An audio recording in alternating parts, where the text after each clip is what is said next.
comes first, the chicken or the egg? I mean, you have to get opportunities to face left on left in order to hit left on left. Welcome back to the Chevrolet World Series pregame show on Fox. St. Louis is jumping. They're ready to go. And so are we as we bring you Game 6 of the World Series between the Texas Rangers and the St. Louis Cardinals. Let's head on upstairs to the broadcast booth and say hello, Joe Buck. And right back at you, Chris Rose. Hello, and hello to everybody. Well, here we are in St. Louis. It is cool, no rain in the forecast, and we're ready for Game 6. Everybody's well rested and ready to go after a couple of nights off, and it's a rematch pitching-wise of Game 2, a very well-pitched game with Garcia and Colby Lewis. By the way, I'm Joe. Tim is coming up, and get in here, Tim. You know, you can talk about bullpen phone lines and failed hit and runs and all you want. The reason why the Cardinals lost Game 5 is they did not hit, and that has to change if they're going to force a Game 7. And the reason the Texas Rangers are up 3-2 over the Cardinals is, for the most part, they've shut down the Cardinal hitters. In fact, if you take away Game 3, when the Cardinals scored 16 runs, the Rangers staff has held the Cardinals to 6 runs in 4 games. That's doing it on the mound. The Rangers hope to continue that trend. The Cardinals, of course, hope to change it. Yeah, and maybe the Rangers pitching doesn't get enough credit for what they did in Game 5. And here in Game 6, they've got a big weapon in their bullpen tonight. A guy who has gotten a lot of credit, that's Derek Holland, who pitched that 8 1/3 inning of shutout ball. He's in the bullpen not only tonight, but if necessary, tomorrow night. That would be a Game 7, but right now it's Game 6, and here is Mad Men star, St. Louis and Cardinal fan, John Hamm, to give you the tease before we play ball. Trailing for the first time in the series, the Cardinals return home down, but certainly not out. You see, having their backs against the wall is nothing new. 10.5 games out of the playoffs in late August. Season's over, right? Wrong. These guys staged one of the greatest comebacks in Major League history and got in on the last day.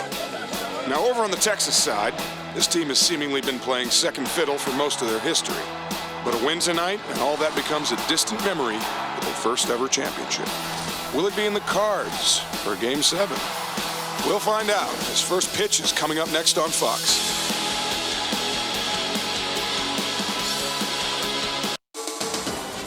The World Series is sponsored by Geico. 15 minutes could save you 15% or more on car insurance. And by DirecTV, if you call yourself a sports fan, you got to get DirecTV. Jaime Garcia, the young left-hander, 25 years old, leads his club onto the field. And they are ready for Game 6 here in St. Louis. Tonight's opening pitch brought to you by Budweiser. Great times are waiting. Grab some buds.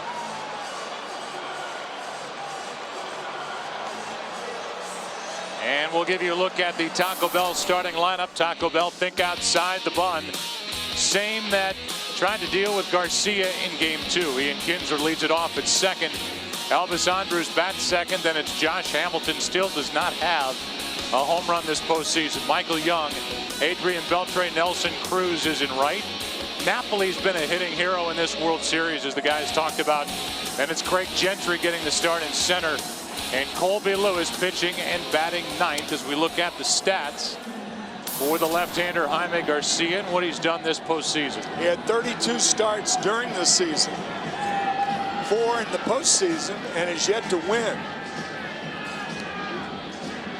You may remember Ron Washington saying this about Jaime Garcia: Texas must bring him on the plate. What that basically means, they're right-handed batters on the change-up away, don't swing at bad balls in the dirt. You're inclined to do that with Garcia, but he has an electrifying change, curveball, and cutter. He broke a lot of bats of the Rangers in Game 2. And he is going to try to break their hearts here tonight and force a Game 7 tomorrow, while the Rangers strive for their first ever championship in franchise history. Gary Cederstrom is behind home plate. The crew chief who worked Game 1 is now all the way back around to first base. And it's Greg Gibson, Alfonso Marquez, Ron Kolpa down the left field line, Ted Barrett down the right field line, and here is Ian Kinsler, a .255 hitter during the regular season, 5 out of 17 in this World Series. Glad you're with us. Should be a fun night.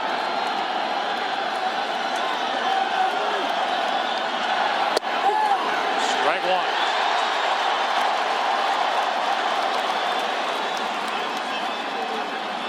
Home plate umpire already needs a new supply of baseballs. He's got it. They're in his pockets. The 0-1. High for ball one. I know, Tim, you've been impressed when we've had a chance to sit down and talk with Jaime Garcia. Impressed by his talent, impressed by the way he approaches that talent. Great mental approach.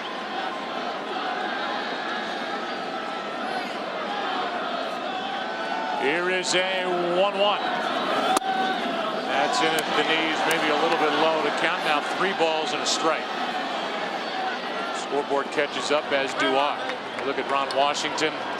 Is tonight the night? Over but low, and that's a leadoff walk, and not the kind of start Jaime Garcia had in mind when he woke up this morning. Let's take a look at Tony La Russa's defense. Matt Holliday is in left. Skip Schumacher gets the start in center. Lance Berkman is in right. Freeze for Cal, Punto, and Pujols. The catcher is Molina. Garcia on the mound. Joe, you talked about Skip Schumacher in center field. He had only 1 start in center this year.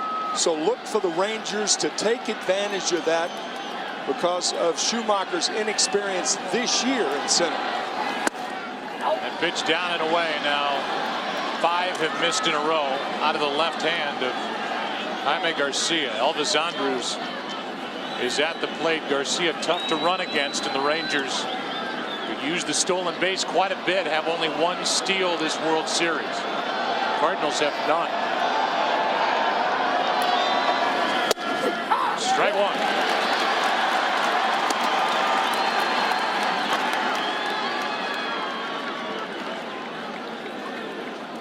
Josh Hamilton on deck.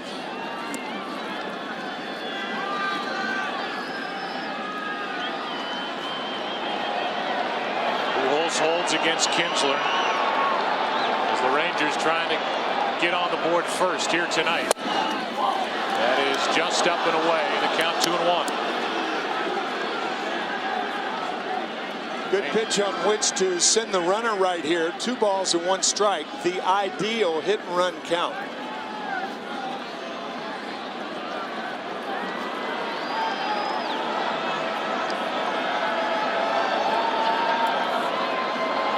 Runner stays put, and Andrus with a base hit into left center field. Holliday will make his throw back into second, and going first to third is Kinsler, nobody out. A walk, a hit, and the Rangers are in business in the first. Oh, those devilish leadoff walks. Andrus coming through. That looked like a cut fastball. He tried to get it in on the hands, but Andrus extended that bat hit. First and third, nobody out early. Good base running by Kinsler. And now it's Josh Hamilton, who has 2 RBIs in this World Series. Hard hit, base hit into right. In to score is Kinsler. Going to third is Andrus. 1-0 Rangers in the first.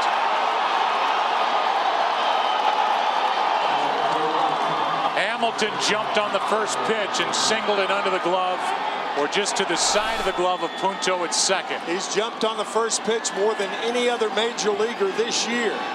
Almost 50% of the time will he swing at the first pitch, and it's a productive base hit for Hamilton. Just out of the reach of Punto.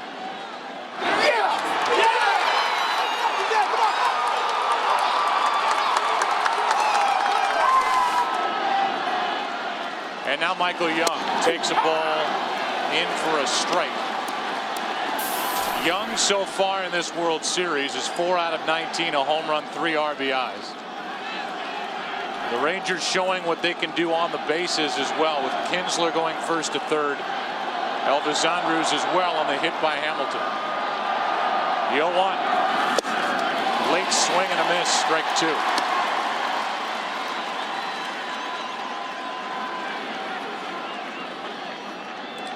Dave Duncan, the Cardinals pitching coach, on the right. And all ready for Garcia, who was so good in game 2 when he got a no decision. The Rangers have touched him for 1, and now a big strikeout to get Young. And he chased it high, 1 out. Strikeout cutter from Garcia gets Michael Young for the first Cardinal out here in the first inning. And now Adrian Beltre. Beltre has done that, 8 for 21 in this World Series, and that home run off his right knee against Carpenter. As a check on the runner at first, Hamilton gets back easily. The home run came in game 5 3 nights ago.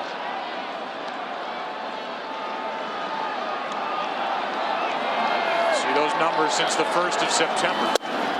He's got 4 home runs this postseason. Takes high.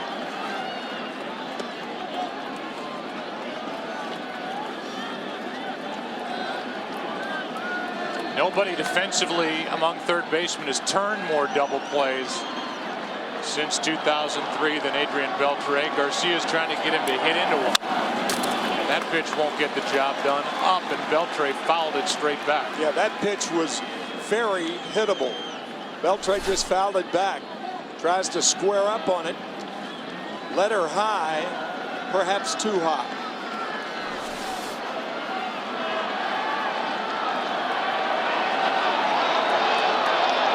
Here's a 1-1. Strike 2. Garcia, who was pinpoint with his control in game 2.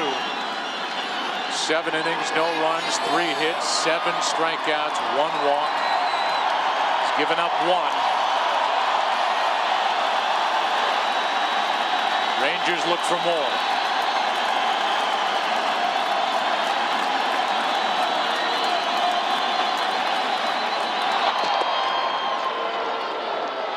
Joe, one of the best pieces of training advice for minor leaguers or even for amateur pitchers is one simple statement. If you walk the leadoff hitter in an inning, he's going to score. It's amazing how many times they do.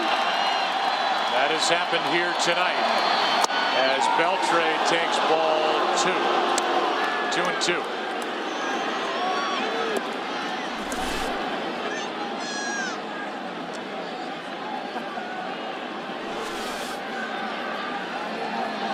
Runner at third is Andrews. Runner at first is Hamilton. Here is a 2-2. Another foul. That's the thing about these Ranger hitters. You can get 1/3, 2/3 of the way there. But they are a feisty group. They struck out fewer times than any other major league team this year. It's big when you're a team that can run. A 2-2. Full count.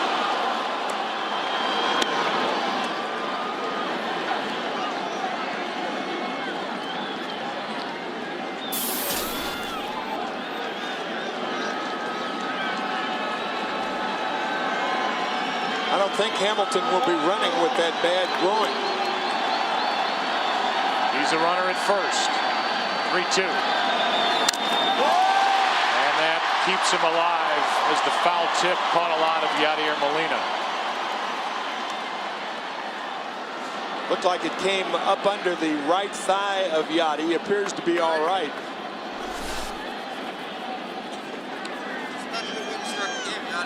Nope. I think it hit straight off that right thigh. Yeah, right thigh, right heel. And so the count remains full. Another strikeout. 2 away here in the top of the first. Boy, did Garcia and Molina save the perfect changeup to get Beltre. Pitchers almost choked that pitch.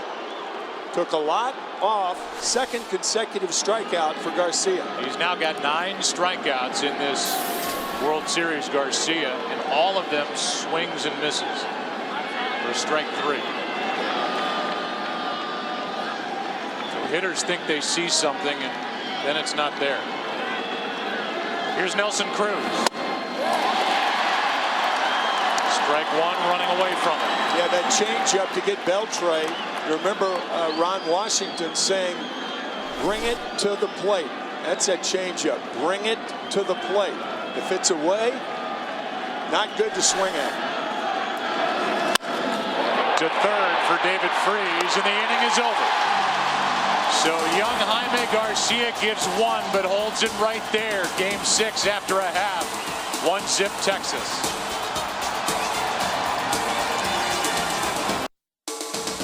The World Series on Fox is sponsored by the revolutionary new Nikon One system, huge in every way except size, and by Taco Bell. Think outside the bun. Oh, but we're not finished with Taco Bell. It brings you the starting lineup. Think outside the bun. Rafael Furcal leads off at short, then it's Skip Schumacher batting second. We've seen Alan Craig in that spot when this series was in Arlington. Then Pujols. Berkman backs him up. Matt Holliday, David Freese, Yadier Molina, Nick Punto, and Jaime Garcia is pitching and batting ninth. And here's a guy who has, over the last 2 postseasons, put together a 2.22 ERA. He's been very good in October. Exceptional for the Rangers in October. Scouting report, his ERA 2 runs better on the road. That's why he's starting here in St. Louis, a fly ball pitcher. And his success, that deep slider that breaks near the hitter, not out of his hand. Kyle was up there to take, and he takes a strike. Standing with a bat on his shoulder, and Rafael has struggled. Just 3 hits and 20 at-bats in this series. That bounces in. And hitting just 188 overall in the postseason.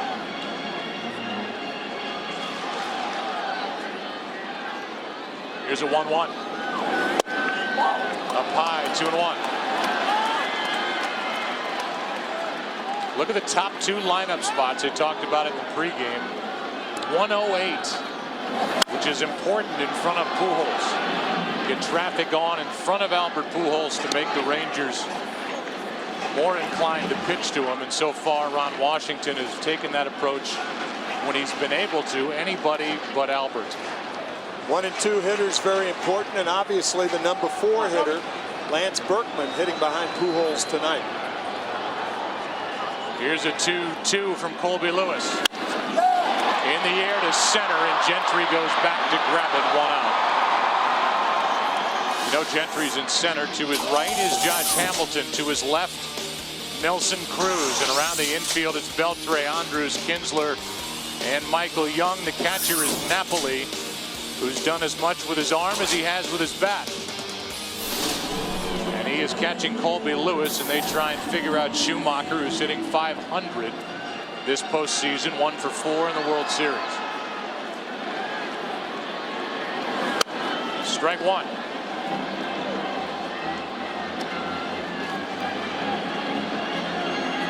John Jay has been the starter in center for the most part during the postseason. He's 0 for 14 in this World Series, and for the last 2 games now has started the night on the bench. The 1-1. Into right center, a base hit. Schumacher broke his bat, and he's on with Pujols coming up.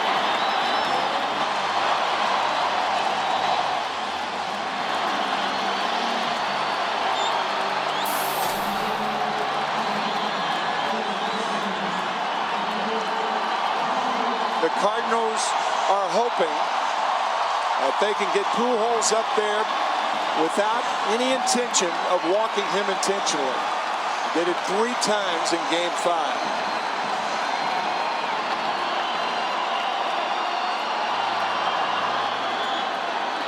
That night became the first player in World Series history to get an intentional walk with the bases empty. As he flies one into right, coming in to get it is Nelson Cruz. 2 out. Lance Berkman will be the hitter as we take a look at tonight's Chase Freedom Cashback Player to Watch. And we're going to add two guys here, the World Series cleanup hitters. It's either been Holliday or Berkman. And there are their numbers during this World Series. Holliday does not have an RBI. And Berkman has the highest average among these two teams in the World Series. Don't get shortchanged. Get your cash back with Chase Freedom.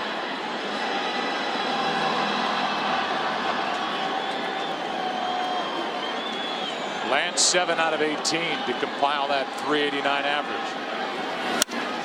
And he hits one into center. Back at the wall. Cardinals lead game 6. 2-1 as Berkman goes deep.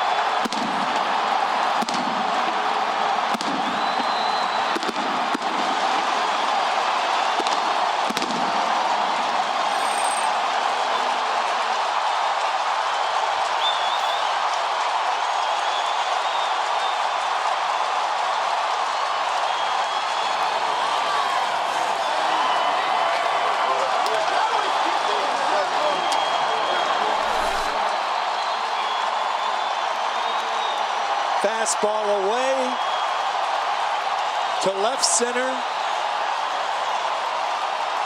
in the October cold. You can understand that ball carrying in the summer. Got to hit it a ton to get it out in that direction tonight.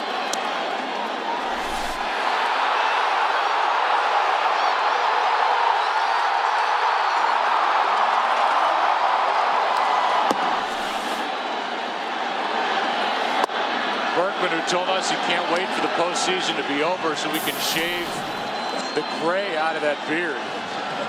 It's itching him, it's driving him nuts. He's trying to force one more day this October with that beard. So many of these guys, like hockey, have gone to a playoff style beard, and Berkman is one of the gang for St. Louis. Now a 1-2 pitch to Matt Holliday. Over but low, ball 2. Best way to eliminate Gray is to keep hitting them like Berkman just hit them, or hit it. That thing was pounded. Ooh. The 2-2. Full count.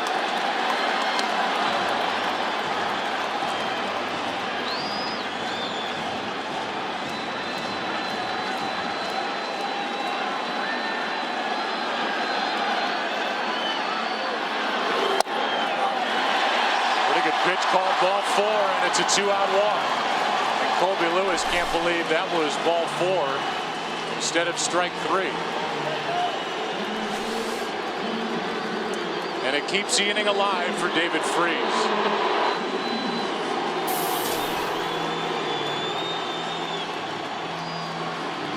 It was a 413-foot home run off the bat of Lance Berkman the other way.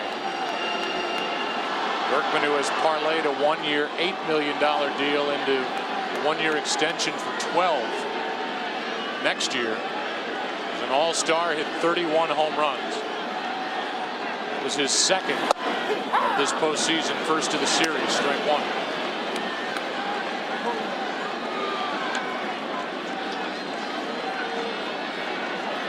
So the home run ball bites Colby Lewis again.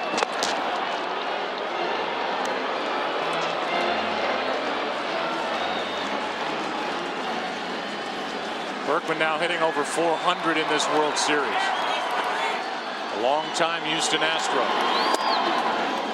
His Astros were swept in the World Series back in 2005 by the White Sox. And he was a rent-a-player last year with the Yankees.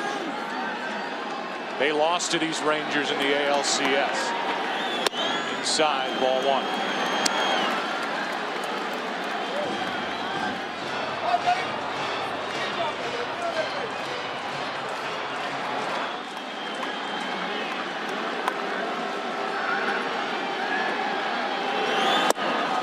Chased it in the first strikeout for Colby Lewis.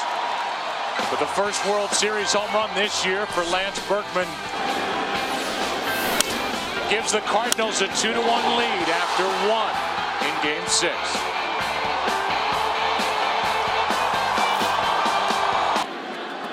How good has Mike Napoli been? He has hit 2 home runs. He has driven in 9 during this World Series. He's been good behind the plate. He's been good with his arm. He's done everything. Everything. And he leads it off here with Gentry and Lewis to follow. 2-1 St. Louis in the second, and a strike hits the inside corner. I love the comment by the Renaissance man manager of the Tampa Bay Rays, Joe Madden, said this is the year of the Napoli. It has been so far. Here is an 0-1 pitch. Further inside, 1 ball, 1 strike.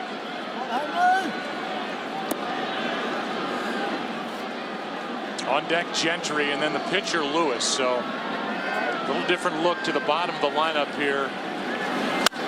The Cardinals hosting this World Series game. That ball carries a long way but foul.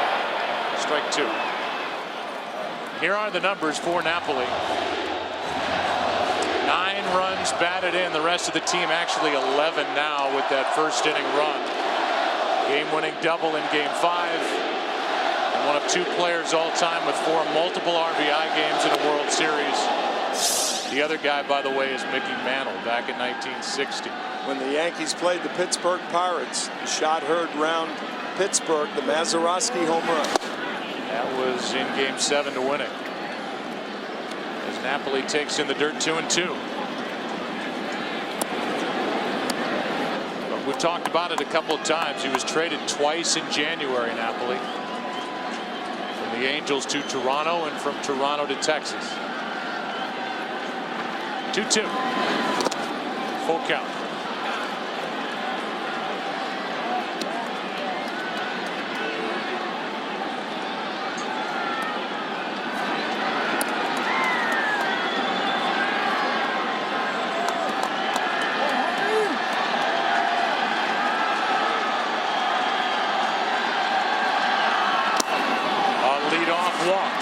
Came back to get Garcia in the first, and he's done it here in the second. Celebrate America's game with Chevrolet. Upload a picture of your youth player, and you could win hundreds of MLB prizes. Be a part of Chevy Centennial Celebration and enter for a chance to win at ChevyBaseball.com. Here is Gentry, who is 0 for 3 in this series, 4 out of 13 during the postseason. And he can fly. Got great speed, tough to double.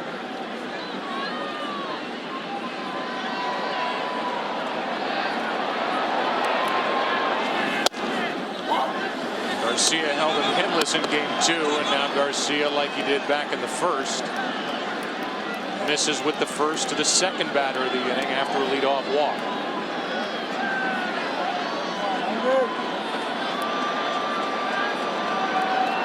A 1-0. Ball and a strike. Gentry during the regular season hit .271 for the Rangers, who won a club record 96 games. Craig initially was called up, as you look at Colby Lewis on deck, but Craig was initially called up on May 7th when Nelson Cruz went on the disabled list with his first of 2 pulled hamstrings during the year. Here's a 1-1. Ball 2. The problem right now with Jaime is he's trying to be too fine on even counts. First pitch, 1-1 counts.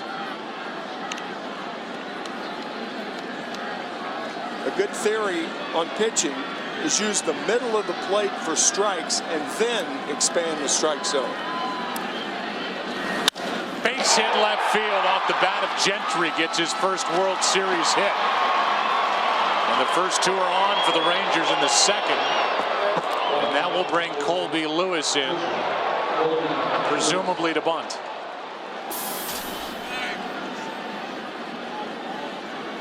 We talked to Ron Washington prior to Game 1.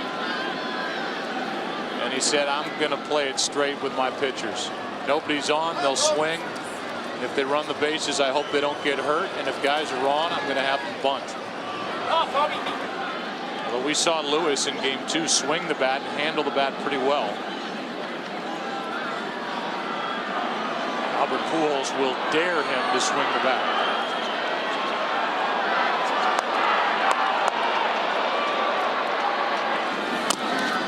Strike one. You see how close Pujols and Freese are. I mean, they can almost shake hands with Lewis, with Furcal trying to beat Napoli over to the third base bag. Yeah, knowing that Colby Lewis does not have good bat control. And Freese, if Lewis does get the bunt down, then Furcal will be at third base to receive his throw. It'll take a good bunt to advance Napoli. And it's hard to Freese. Double pump out over to first, out, double play.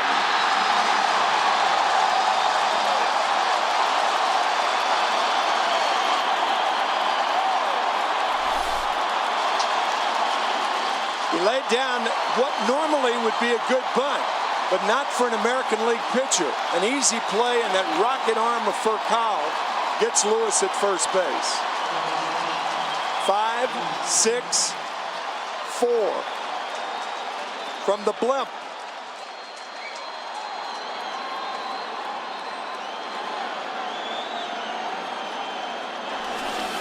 Not a whole lot of time elapsed from the moment Furcal got it at third and Lewis was out at first.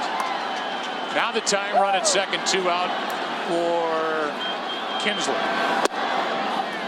Ball 1 outside.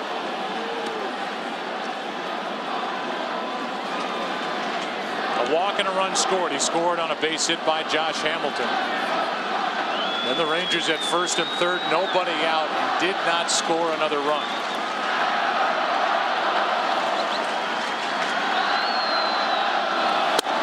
Ball 2.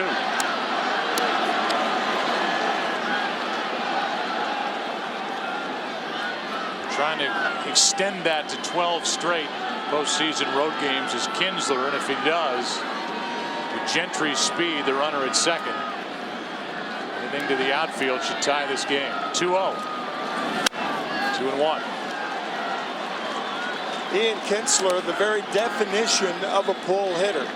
In his career, he's hit 128 home runs. That includes the last 2 postseasons. Of the 128 home runs, 109 have been pulled to left field. 2 have been hit to right field. He pulls that foul, pitch in on his hands, and it's 2-2. That's why Rafael Furcal is playing Kinsler in the hole on the left side of the infield.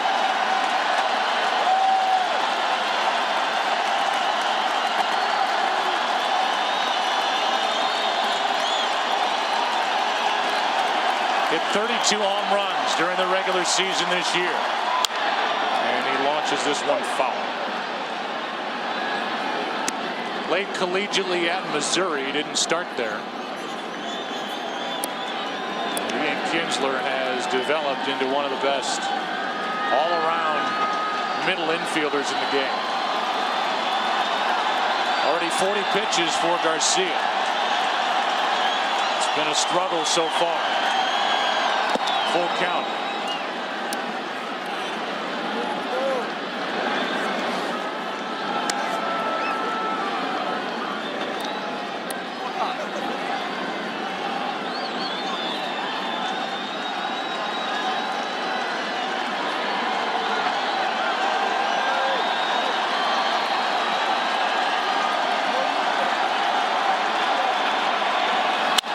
In the gap in left center field.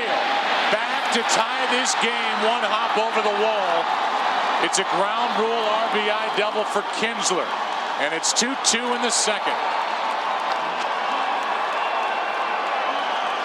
You've heard that expression, second time through the lineup. This is the second time the Rangers have faced Jaime Garcia. And this cutter gets too much of the plate. It starts on the outside, right in the wheelhouse of a dead pull hitter to tie it.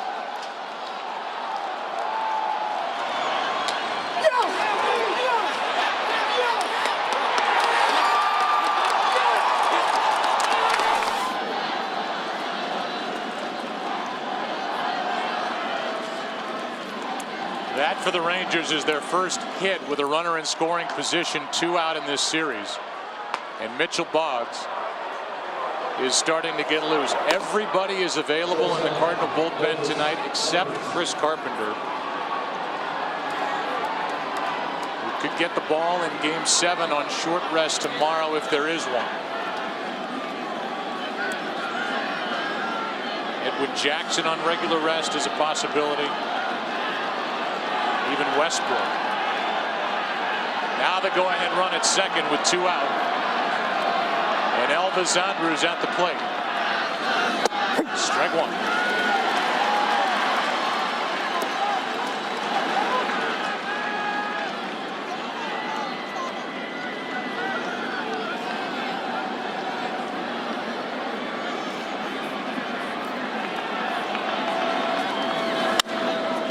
That's in the air to right. Long run for Berkman, and it's out of his reach. Strike 2. You think about the opportunities for Texas. There's Derek Holland, who was so good in Game 4. He is in the bullpen tonight for Ron Washington. Rangers at first and third, a run home, nobody out. Didn't score anymore in the first. And don't forget the double play turned on the bunt. Dropped down by Colby Lewis earlier this inning. Here's the 0-2. Blocked nicely by Molina. That's the hardest pitch to block, the fastball, because you don't anticipate it being in the dirt. The breaking ball, you go down with it to block it, anticipating it in the dirt.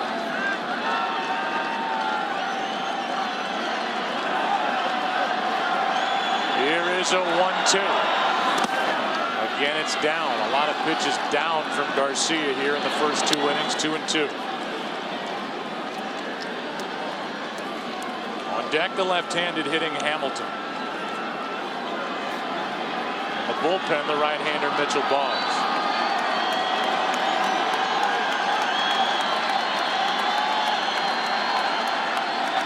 Here's a 2-2. Spoiled it. Elvis asking the home plate umpire Gary Cedarstrom if he just offered it ball 3.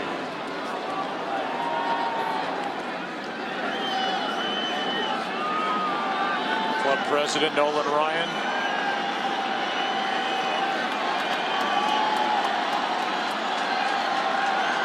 Watching with the rest of us, a 2-2 pitch.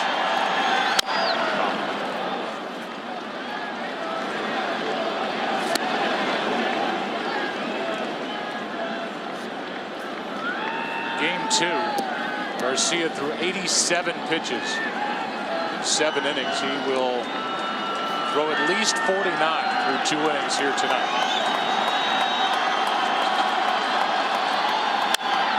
Into right, and Berkman came in and had to reach high to grab it. Rangers get a run. RBI double by Kinsler, and after an inning and a half in Game 6, tied at 2.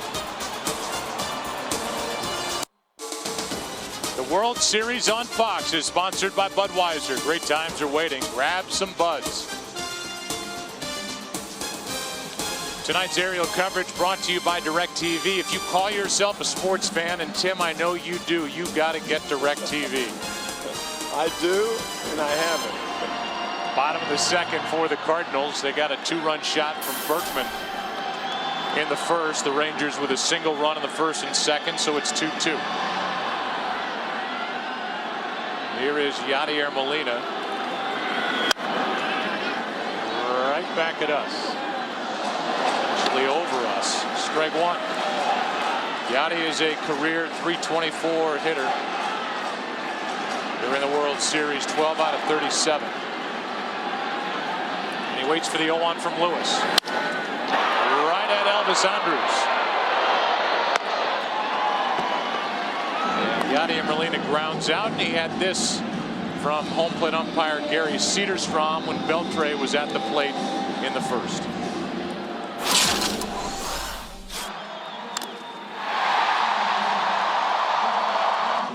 You all righty? It's not a good way to start the game. Yadier getting drilled right off the bat. Two guys who really understand one another, the home plate umpire and the catcher.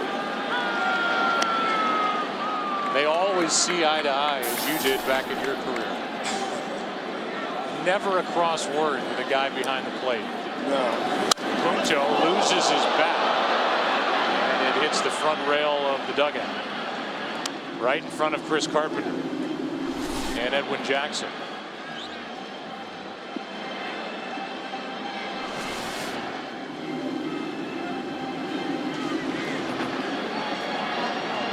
The way I see it, Chris Carpenter is the unofficial, official starting pitcher tomorrow night for the Cardinals.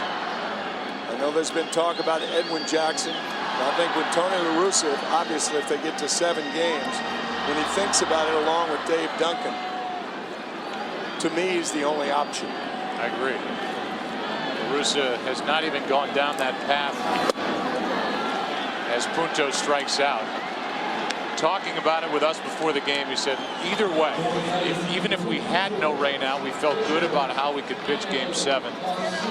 He said, I promise you, I will really think about it if we get there, meaning if the Cardinals win tonight, as Jaime Garcia walks in. Ken Rosenthal is with us. Ken, what's your gut? Who gets the ball if there is a game 7? Joe, my gut is Carpenter, but here would be the case against him. He's thrown a career high 267 in the 3rd innings, more than 4,000 pitches at age 36, second only to Verlander this season. And the Cardinals, well, they'd be facing the Rangers for the 3rd time with Carpenter on the mound. And that's something they may not want to do. Didn't seem to slow down a guy like Gibson or other people in the past. No, it did not. There are the numbers for Carpenter in this World Series. He was the winner in game 1 as Garcia is in the hole 1 and 2, and he pitched well in game 5. All of those things that Ken said may be true. However, it's game 7 of the World Series. How many other chances are you going to have for that team? He is also undefeated at home during the postseason in his career, and he said he learned something from starting on short rest in the division series at Philadelphia. But all that doesn't matter if the Rangers win tonight, 2-2 after 2. The World Series is sponsored by Jennie-O. Make the switch. Look for Jennie-O turkey at a store near you. And by Chase. Don't get shortchanged. Get your cash back with Chase Freedom. Down below, we go into the 3rd inning of game 6, tied at 2. Hamilton takes a ball. So far, the breaking ball has not been a strike from Jaime Garcia. And it is obvious that the leash is short. Any sign of trouble, La Russa will get his bullpen busy. It's a good start to the inning for Garcia as he gets a pop-up, but Freese can't make the catch. And then goes into almost the camera well. As Freese went a long way, got there, but could not make the grab. Well, he drifted toward the fence. A rule of thumb is if you think it's going to be near the fence, go there and then back off. If you drift, the fence and the ball are going to arrive at the same time, and that's what happened. Not only did Freese drift, the ball drifted way toward foul territory. That's a wide strike, strike 2, and Hamilton exhales after that call went against him. Yeah, Joe, if the ball is drifting, that's even more of a reason to get to the fence and then back off if necessary. Garcia strikes out Hamilton, strikeout number 3. As Garcia went wide for strike 2 and then went wider for strike 3. Best pitch of the night for Jaime Garcia. Slider off the plate. Now the batter, Michael Young. Young was up in a key spot. First inning, a run home, 1st and 3rd, nobody out, and he struck out on a pitch up. Here he chops one up the middle for a base hit. 1 on, 1 out. Live the ultimate baseball dream experience, and you will be hanging out with MLB stars and celebrities all season long in 2012. Check out MLBFanCave.com now for more details. A lot of Ranger fans in attendance, hoping that for the first time in franchise history, franchise that started as the Senators in Washington in 1961, they win it all here tonight. Ball 1 to Beltran. Their first game in Arlington was 14,439 days ago. 51st year of franchise history and the 40th in Texas.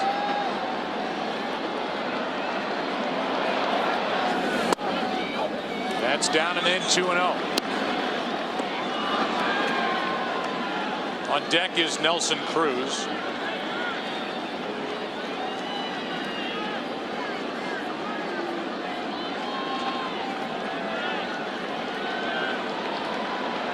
Here's a 2-0. On the inside corner, Garcia got the call, 2-1.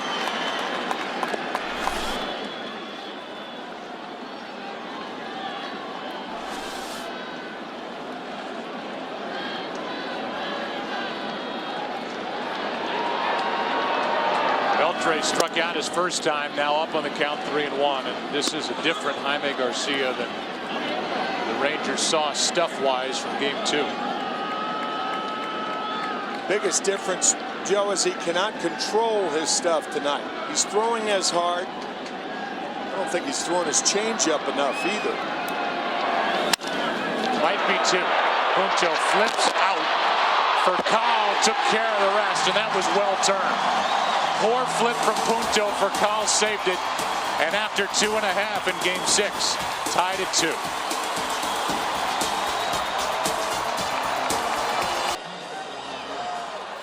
We move into the bottom of the 3rd inning here in game 6. Tied at 2. It'll be Furcal, Schumacher, and Pujols, and there's that kind of swinging bunt, slappy thing that Furcal likes to do from time to time, and he fouls it strike 1. Knowing Adrian Beltre is shallow at third base, trying to just bloop the ball over his outstretched glove. Here's the 0-1 from Lewis. Over below. Furcal lined out to center his first time up. Schumacher will follow. He got a base hit. And then Schumacher scored on the 2-out, 2-run shot by Berkman. Up and away, 2-1.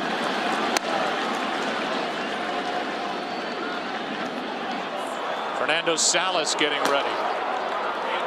2 days off, and they are loaded down in that bullpen as Furcal really struggling. Gets under it, pops it into shallow right center, 1 out.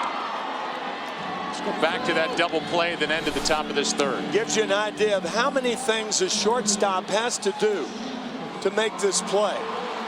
Catch the ball, make the transfer, step on the bag, avoid the runner, and throw out the guy who hit it. That's a lot to do in a short time. And then getting Beltre on the 4-6-3 double play as Schumacher takes a ball.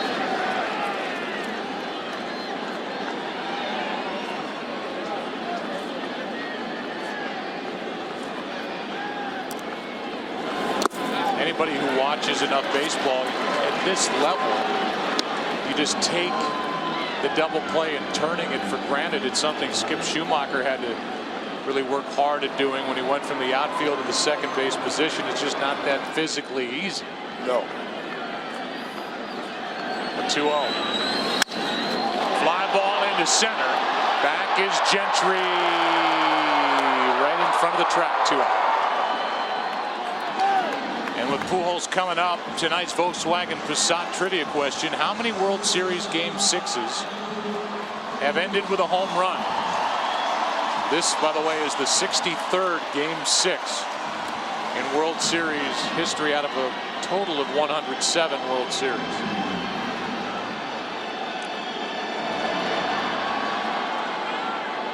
I'll give you a little video hint a bit later. Pujols had a pretty good swing his first time and fly to right, ball 1. I remember one, working it with your dad in '91. Kirby Puckett, Jack's famous call. We'll see you tomorrow night. There's one inside, 2-0. Nothing else. We'll see you tomorrow night. Then you and Sean McDonough were together for another one, weren't you? Yeah, that's right. Yep. You rifled through one partner after another over your years. Play-by-play guys in your wake. 2 out, nobody on. The 2-1. Pujols takes a strike, and Lewis has come right after him.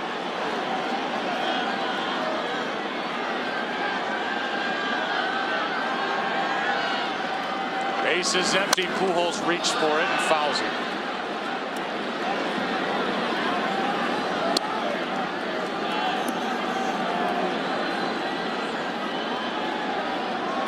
He's got 18 career postseason home runs. He hit 3 in Game 3.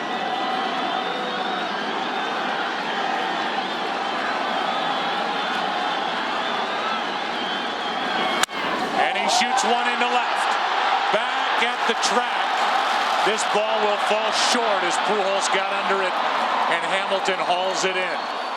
The Cardinals go in order in the 3rd. We go to the 4th. Will it be Salas or Garcia? Rangers and Cardinals tied at 2.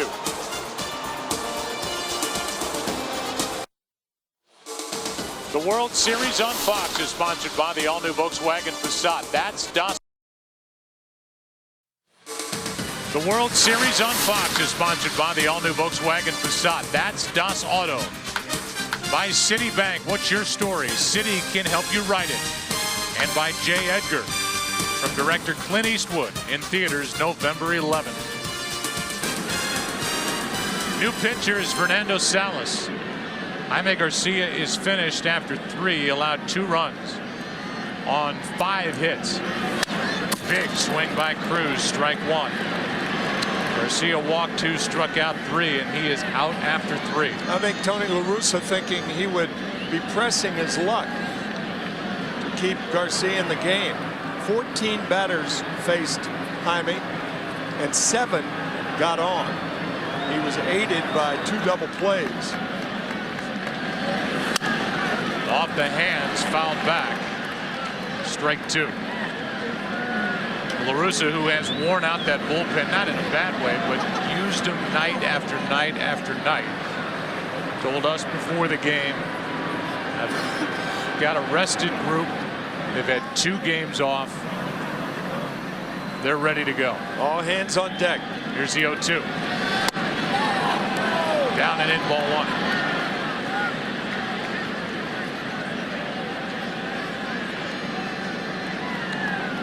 Cruz, then Napoli, then Gentry.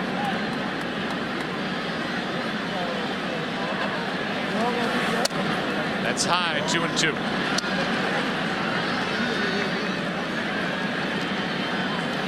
Meanwhile, Colby Lewis has settled in. He's now retired 7 straight.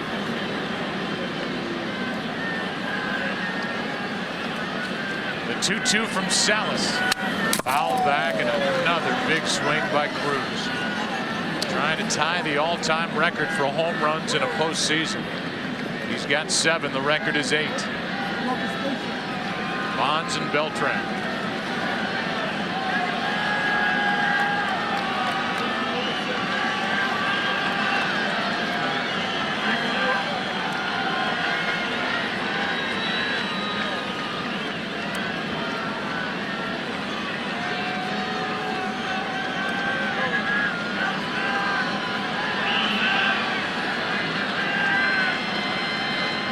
The 2-2, and he got under it. Fly ball into shallow left. In comes Holiday. Out goes for Kyle, and Holiday drops it. Holiday was willing to give way to Furcal, and that's Holiday's ball all the way. No question about it. That ball had so much hang time. Now Holiday is playing Cruz deep, but there's no way that is Rafael Furcal's ball.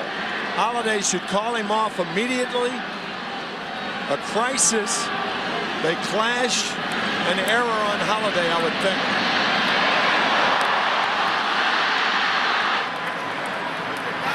Here's the manager's reaction.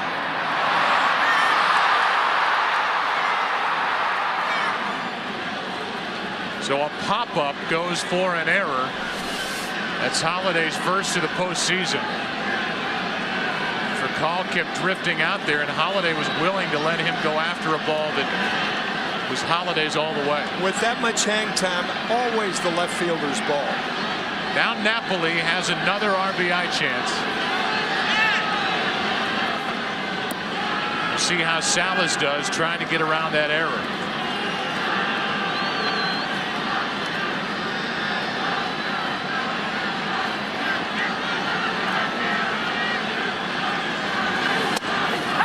That's strike one.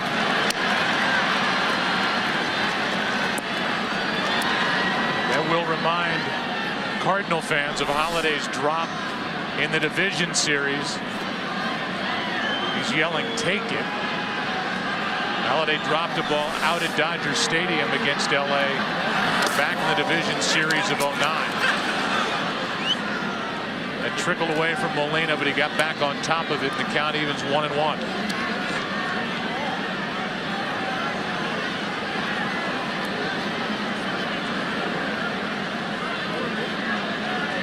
See what the Rangers do with this opportunity. Runner at second, nobody out. Had scored a run first and third, nobody out in the first, and did not played any more runs. Rangers have the right guy up there to do something about this tie game.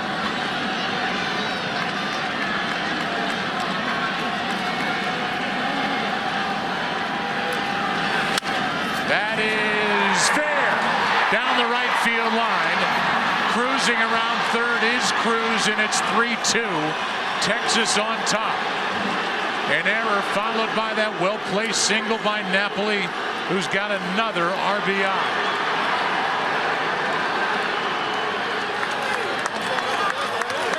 Well, so far, Christmas has come early for the Rangers. A fastball just fair. I think it may have hit the line. Good play by Berkman.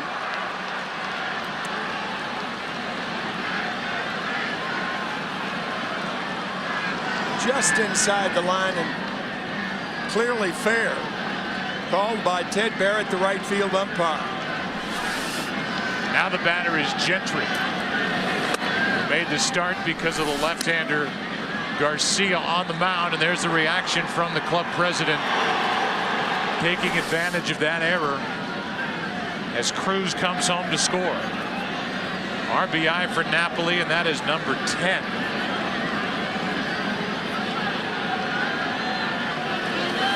That's foul.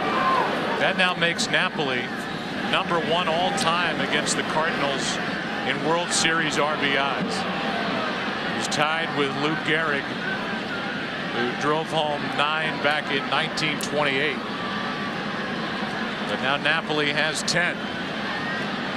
On deck is Colby Lewis, who again has a 1-run lead. Here's a 1-1. Strike 2.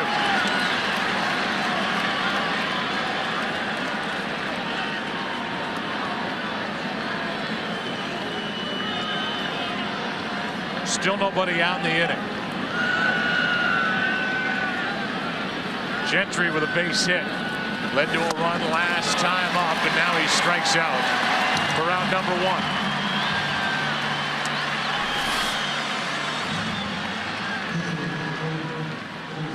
Good changeup from Salas. Gets Gentry. And another bunt attempt expected from Colby Lewis. He'll try to get Napoli down to second. He could not bunt Napoli over to third back in the second. Went for a double play, and that one is a foul ball. Nearly a double play as Pujols took it, but on the wrong side of the line. Strike 1. Pujols tried to get it before it went foul, charging it, and a good call by home plate umpire Gary Cederstrom. It's his call before the ball reaches first base, and then it goes to the first base umpire once it crosses the bag. So the count on 1. Lewis shows it early and bunts it back to Salas. He throws it into center field.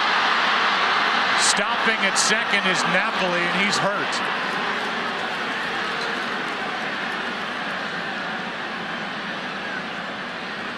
And Mike Napoli, who has been a star in this World Series, went down going around the bag.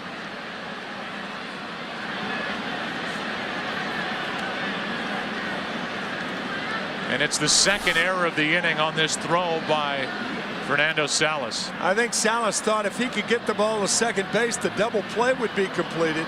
And I think Napoli tripped going over second, not slide. Oh my gosh, that left ankle hitting the bag and jamming. Watch the left ankle turn right there. Ooh, man. It's a fielder's choice, no sacrifice error on Salas. I'm not sure Mike expected a throw to second base. When in doubt, you slide. He tried to go in standing up and just jammed and twisted that left ankle.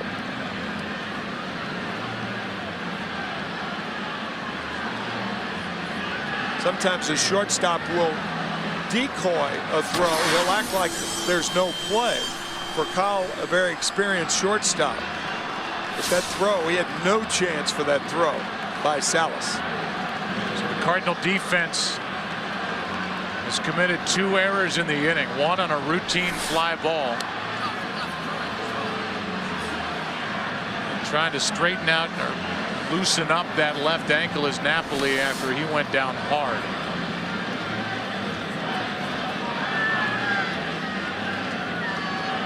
It's a real problem for Ron Washington, because if you leave Napoli in the game, then you don't know whether he's able to score on a base hit to the outfield.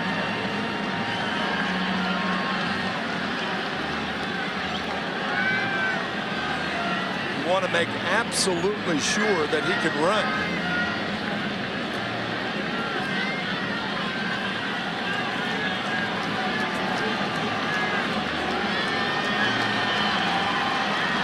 So an error on Holiday, now an error on Salas.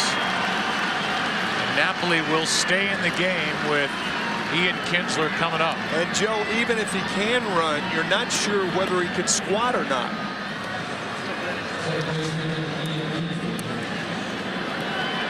Here's Kinsler.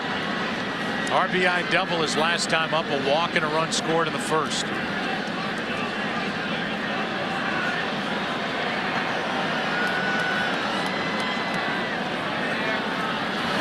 Strike one.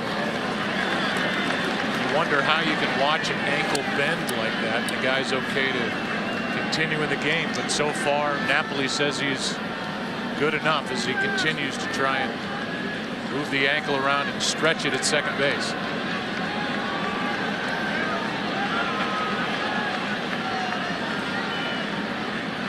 Here's the 0-1 on the inside corner, strike 2.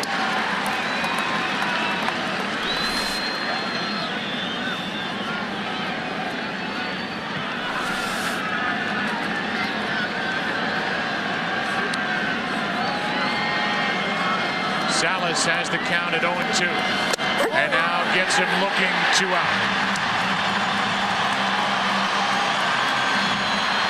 Second strikeout for Fernando Salas.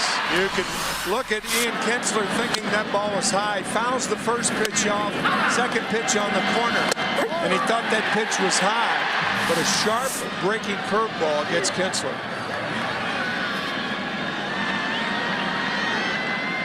An unearned run has scored. And the Rangers lead 3-2. They led 1-0 after a half. They have a chance for more. 2 on, 2 out. Here's Elvis Andrus. Strike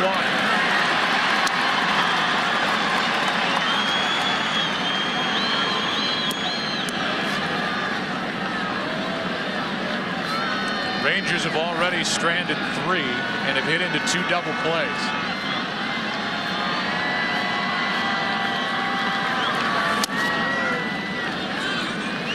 That's high, 1 ball, 1 strike. First 5 games, the Cardinals had committed 2 errors. Now 2 this inning. Led directly to at least 1 run.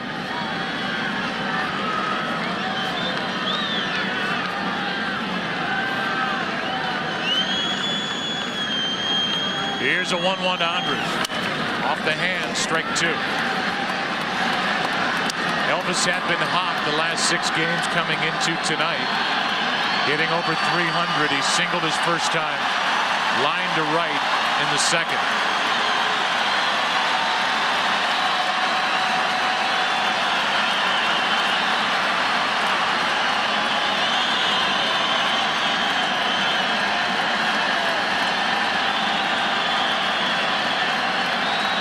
1-2. That's foul.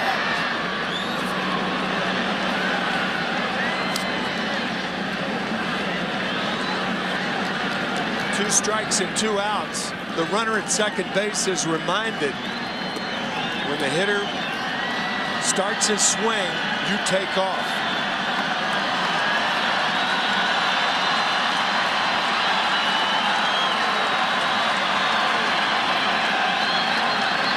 Again, the 1-2 and a fly ball into left field.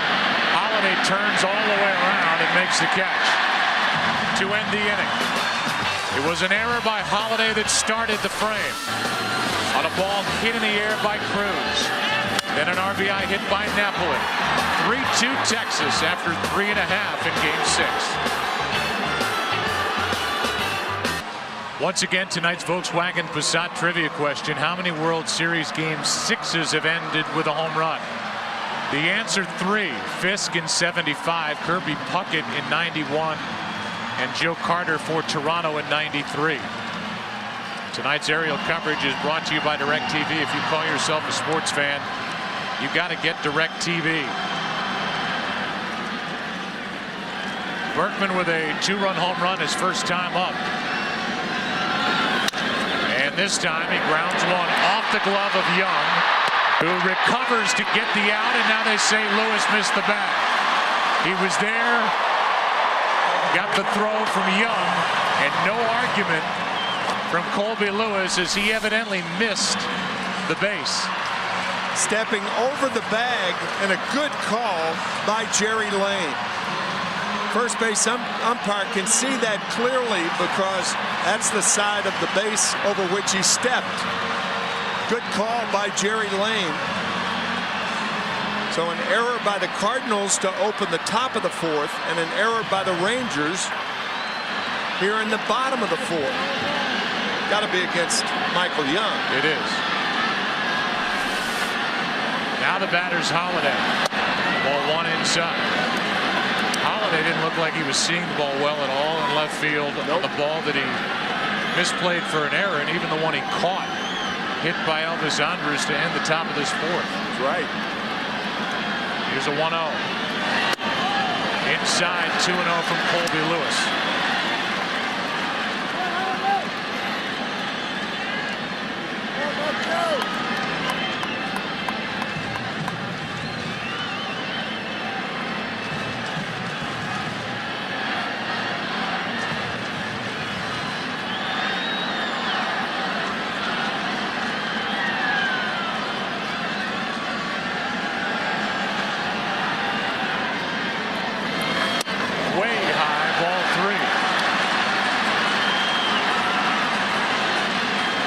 Holiday has 1 home run in his past 100 plate appearances.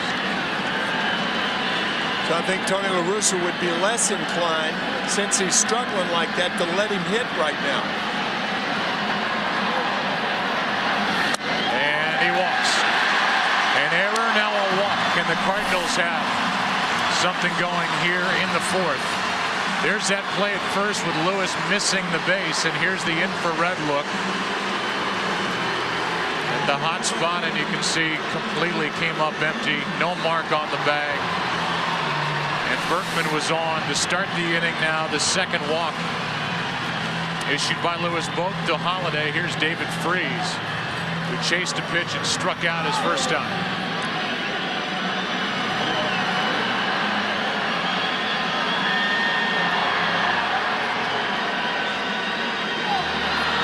Freese has been a .478 hitter here at Busch Stadium during the postseason. Good power the other way, center field and right field. He's similar to Alan Craig in that regard, with more power the other way.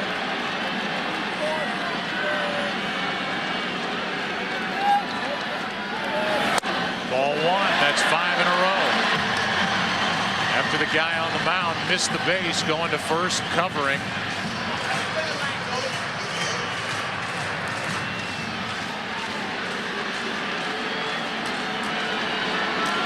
Lewis trying to get it back into the strike zone. He had retired 7 straight prior to this inning.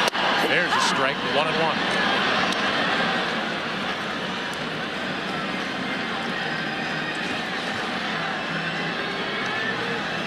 Talked about it many times, and it's been a factor in this World Series. The Cardinals set a National League record, grounding into 169 double plays.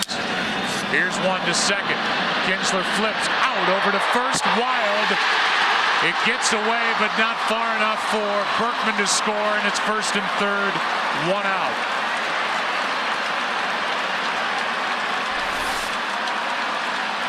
Watch the takeout slide from Matt Holliday, going in late, upending Elvis Andrus.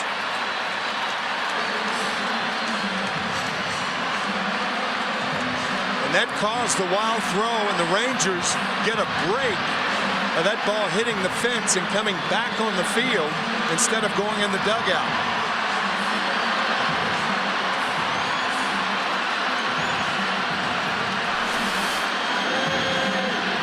And now it's first and third, one out for Yadier Molina.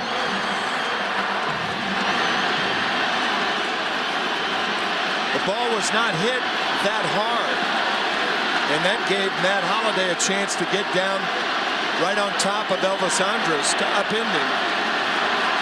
The ball bounced back on the playing field. Ball one up and away. Molina with a career high offensively across the board, an average home runs, RBIs. He's got 5 RBIs this World Series, and there's the tying run 90 feet away with one out. First and third here in the fourth. And a good fastball from Lewis, 91, strike one.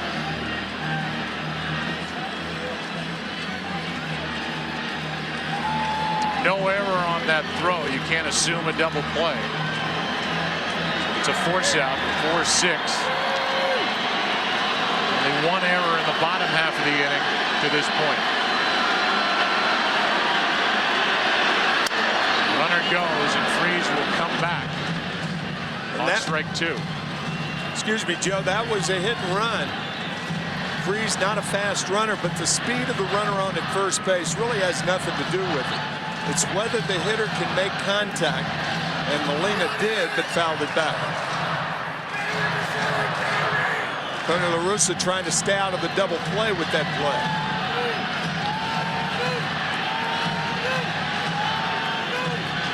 Talked about the trouble during the season. They're tired of double plays, and that may have had a role in Pujols putting that hit and run on in Game 5.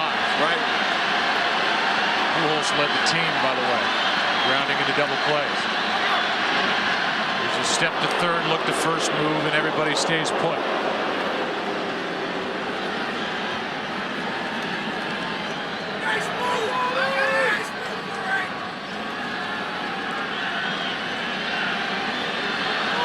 Molina usually a good battler with 2 strikes. Inside, almost walked into it, 2-2.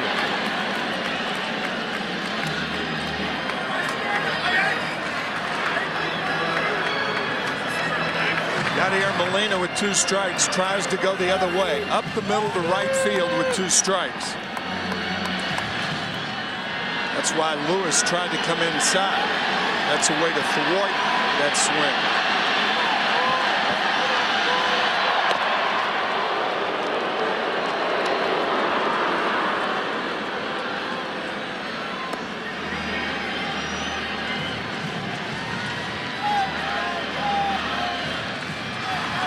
Lynn getting loose.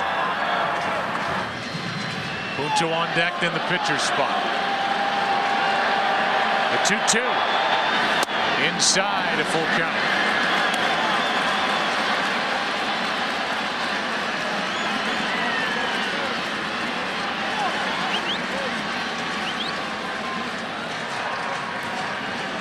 I think you send the runner right here. Molina is not a guy that strikes out a lot. You talked about his ability with 2 strikes to make contact. You send the runner, stay out of the double play.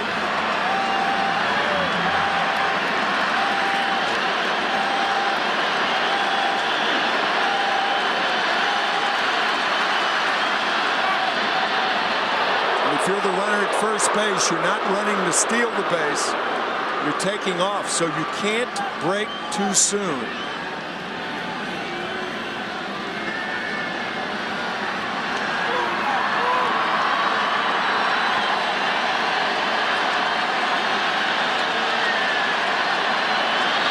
Runner goes, ground ball to third. Tying run scores.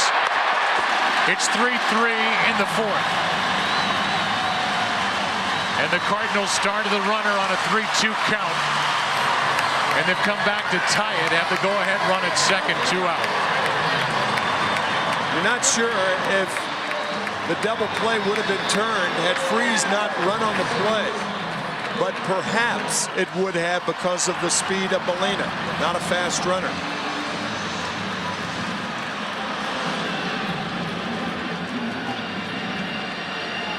Now it's Punto. Struck out his first time, 3 for 12 in this World Series. No RBIs. First year in a Cardinal uniform. Go ahead run at second. Ball one up and away. The Rangers did look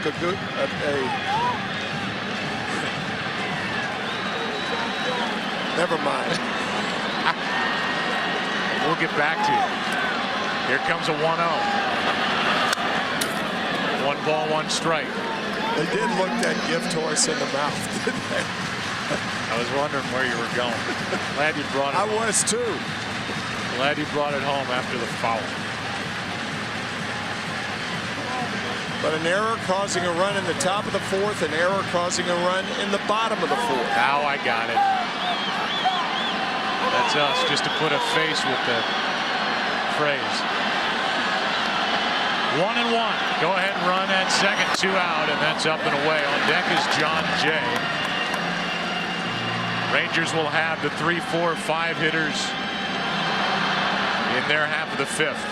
Lance Lynn is getting loose in case the pitcher's spot comes up here in the bottom of the fourth.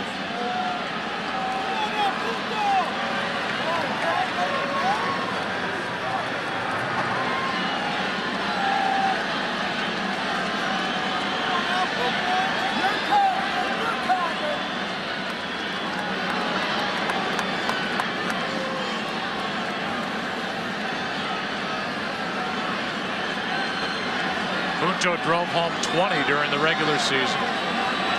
Lewis steps off again.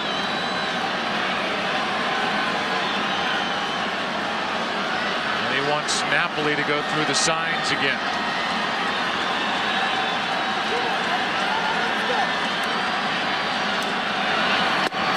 Breaking ball for a strike, and it's 2-2.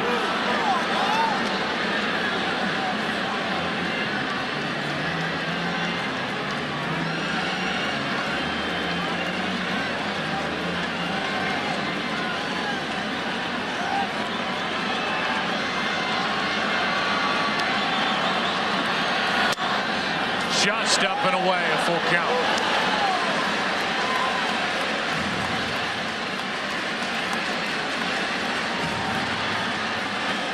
An error started the inning, then the Rangers' inability to turn a double play has come back to bite them in the fourth.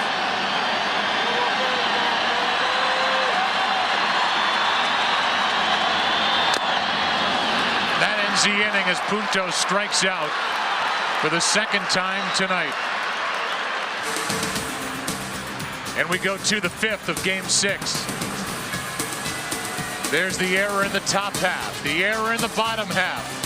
That means it's 3-3 after 4. Back after this from your local Fox station.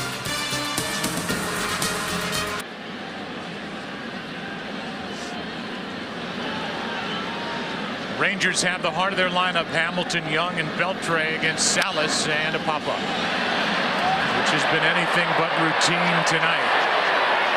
Freese drops it. And Salas, who had a routine fly ball dropped on him to start the fourth, has Freese make an error, his second of the postseason. What's going on? The first hitter in 3 half innings in a row has been on an error. To second, to first, and now to first again. And now we'll see if the Rangers do something with that. Runner at first, nobody out. Michael Young, who's 1 for 2. Steps in, and Salas steps off.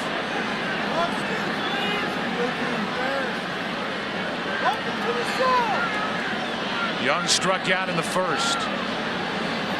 Singled, was erased on a double play ball next time, and that's foul. The Rangers have stranded 5 and hit into 2 double plays.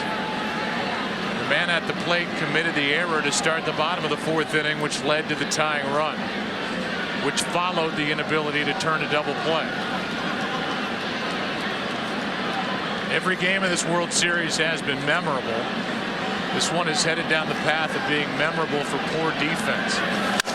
Here's one into left center field, and this ball's going to get down and go to the wall. Digging for third and coming around is Hamilton. And the Rangers have regained the lead. It's 4-3.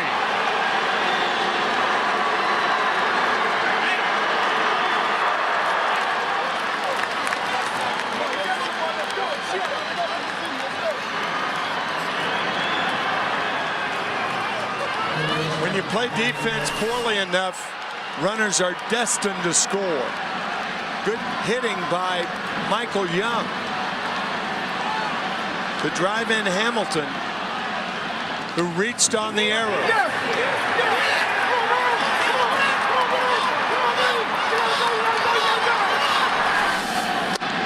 Now strike one on Beltre, who's 0 for 2 tonight.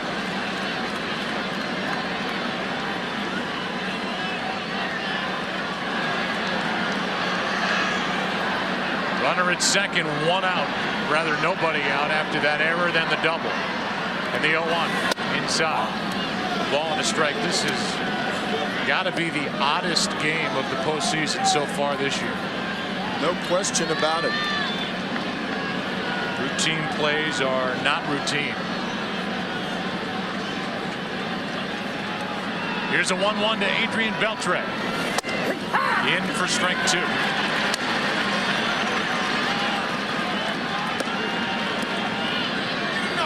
Baby, right man in the right spot.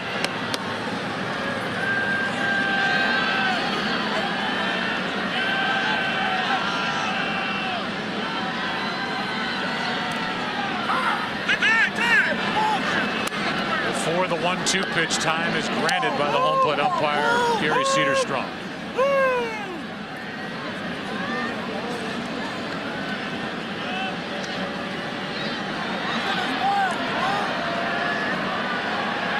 Here's the 1-2, 2-2.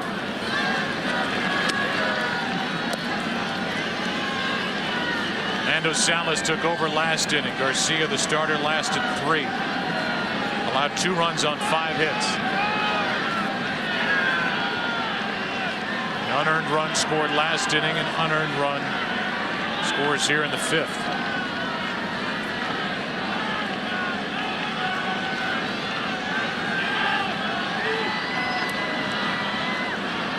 The 2-2. Left side. Freese gets a weird hop and gets the out. 1 away. And with a runner at second, 1 out, Nelson Cruz will be the hitter. This November, Fox Sports steps into the octagon with an epic heavyweight title fight as the #1 ranked contender in the world. Junior Dos Santos squares off with undefeated world champion Cain Velasquez. Must-see live TV event you can only catch on Fox. Velasquez Dos Santos for the UFC Heavyweight Championship of the World Saturday, November 12th.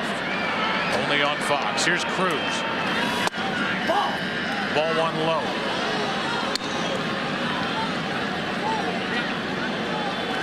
Nelson's the one that hit the ball in the air that Holiday could not handle to start last inning. Scored on the RBI hit by Napoli. Here's a 1-0. 2-0.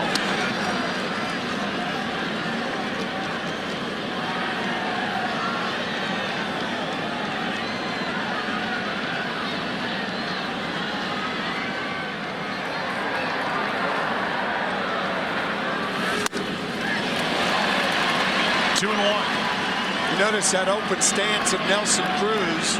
We are reminded of Andres Galarraga, who used to hit like that. And Galarraga's explanation of that was to see the ball with both eyes. instead of closing the shoulder and seeing it with only the left eye. 2-2.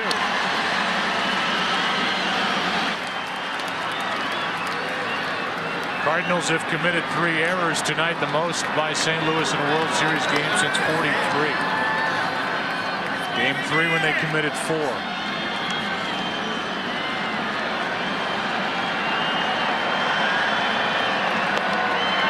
Here's a 2-2.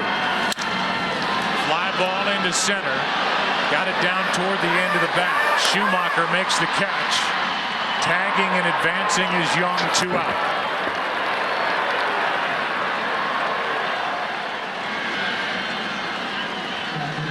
The batter will be Napoli.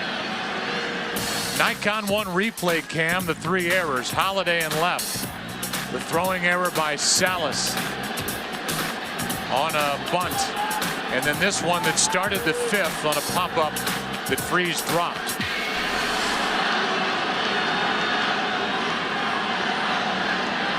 And Napoli is going to be intentionally walked. That will force the hand of Ron Washington, and he will go to his bench with Gentry, the next scheduled hitter. He'll call on David Murphy.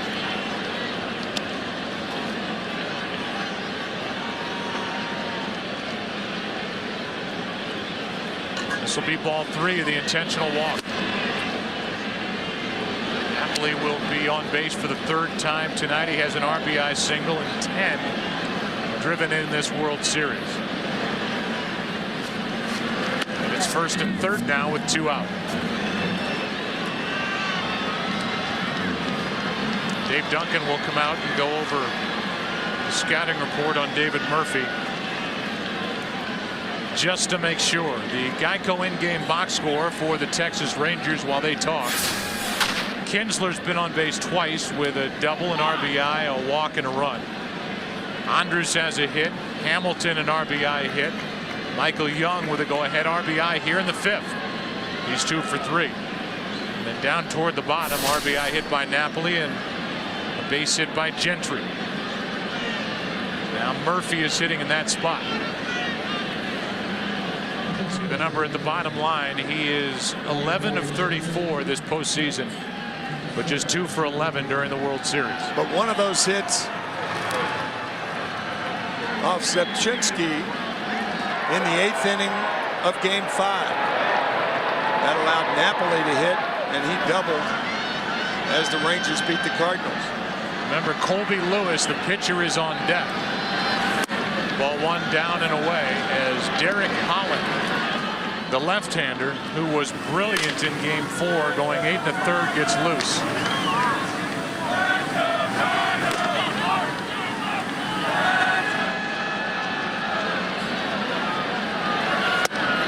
On the outside corner, a ball and a strike. You know, Joe, Derek Holland is a starting pitcher who won 16 games as a starter this year. As you see, Terry Alba will be the pinch hitter if Murphy can get on. And Holland, a starter, can't get loose that quickly. Counts 2-1.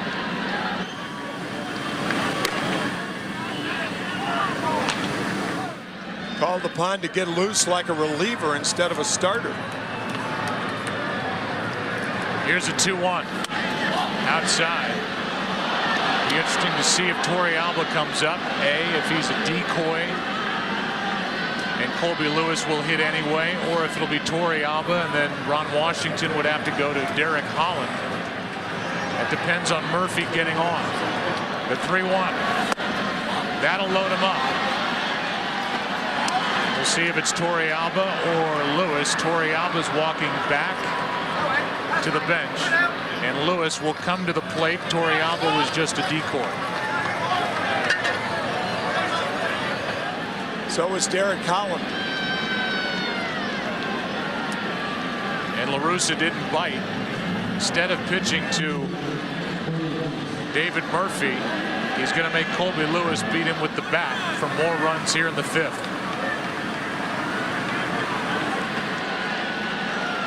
Lewis swings it pretty well, takes a strike. Maybe how many opportunities are you going to have if you're the Rangers with the bases loaded and 2 outs?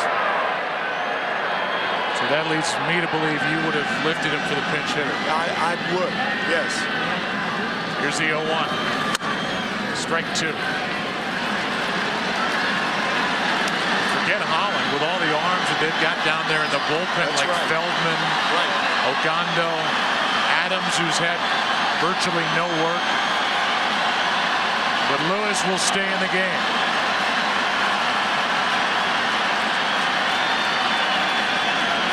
Here's the 0-2. And the inning is over. So La Russa won that little battle by issuing an intentional pass to Napoli. Pitching around Murphy, Lewis strikes out, and it's a 4-3 game into the bottom of the 5th.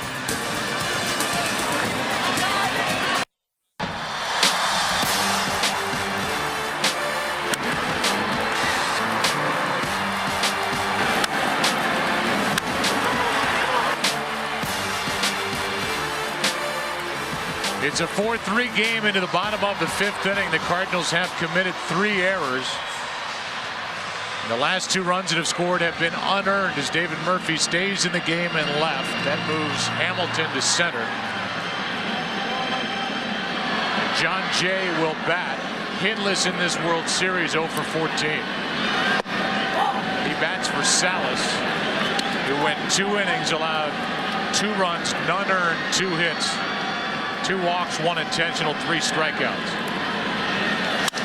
Jay hits one hard on 1 hop to Kinsler, 1 out.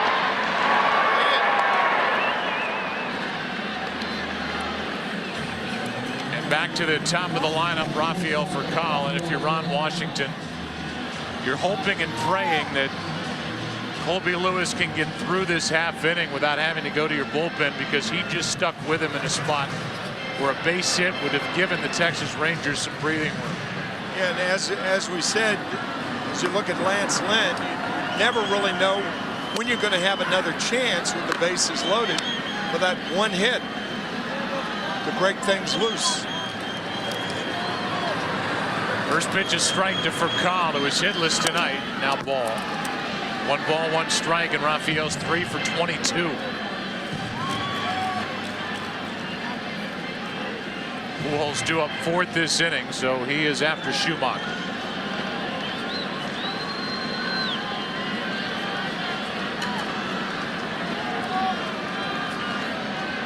Here's a 1-1. Ball 2.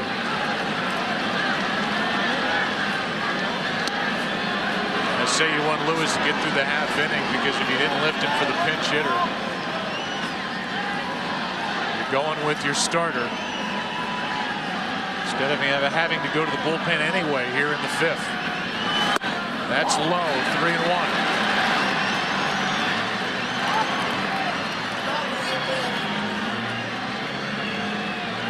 There are the numbers for Lewis, 68 pitches. Here comes number 69.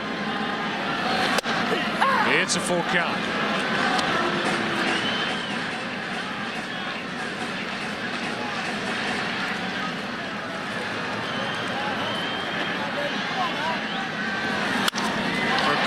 This one to Kinsler, and the first 2 are gone here in the bottom of the 5th.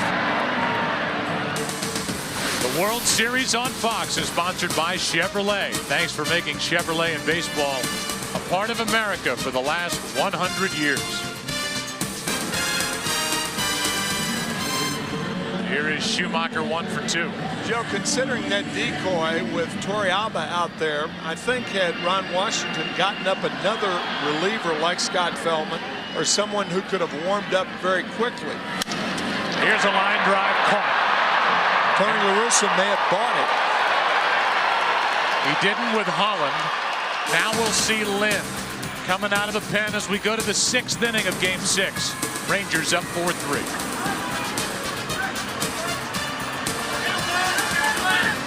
9 o'clock straight up here in the Midwest. We're in St. Louis, Game 6. Rangers leading 3 games to 2 and leading Game 6 4-3. Here's the game summary. Berkman with a 2-run shot in the first. Napoli another RBI that he knocked down the right field line in the 4th. We welcome you inside our broadcast booth, and this has been a very tense, odd game so far. Strange game. All 3 errors committed in this game have resulted in 3 runs being scored. 2 for the Rangers, 1 for the Cardinals. And really, a lot of the plays, there are errors and then there are errors. Yeah, there are no bad hops in the air. But there have been for the Cardinals tonight. John Jay stays in the game. He bats in that 9 spot where he just grounded out. He's in center. Schumacher is gone. The pitcher Lance Lynn will hit that number 2 spot.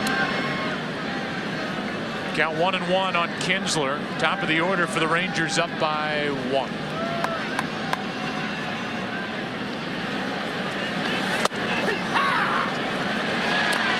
Strike 2.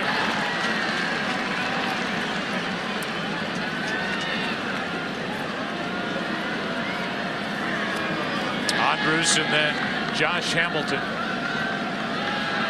against Lance Lynn.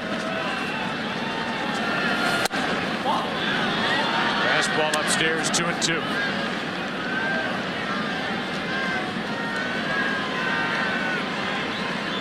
Rangers do have a lead, but they have missed a chance.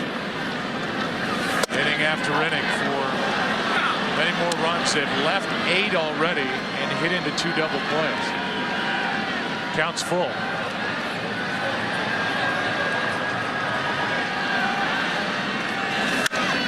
Kinsler fouls it.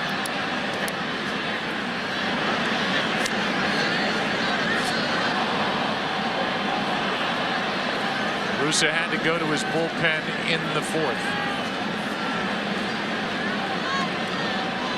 Ron Washington has stayed with his starter. Here is a 3-2. Fly ball into left. Holiday is there for out number 1. The World Series is sponsored by Verizon, America's largest and most reliable wireless network. And by Chevrolet. Thanks for making Chevrolet and baseball a part of America for the last 100 years. Flying up above. And our aerial coverage brought to you by DirecTV. If you call yourself a sports fan, you got to get DirecTV. 1 out for Elvis Andrus. He's 1 for 3. Grounds to for Carl. Makes the stop. Shows the arm. 2 out. Well, what a beauty that was by Furcal. Going to his left, the pivot, and the arm.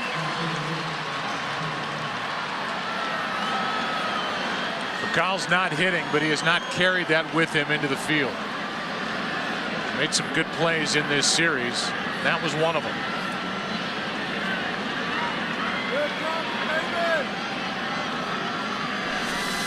With 2 out, Hamilton, strike 1.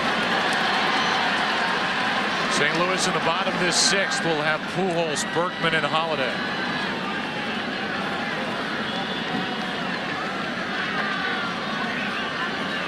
Here's the 0-1. Good rip by Hamilton, strike 2.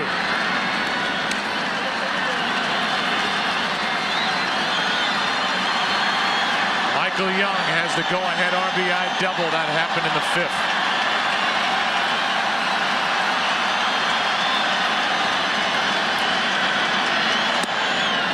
Breaking ball misses.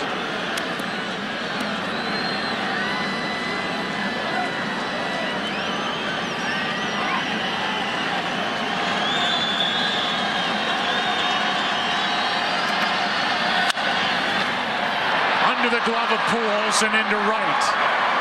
A 2-out base hit by Hamilton keeps this 6th inning alive. Pujols diving over the ball under the glove.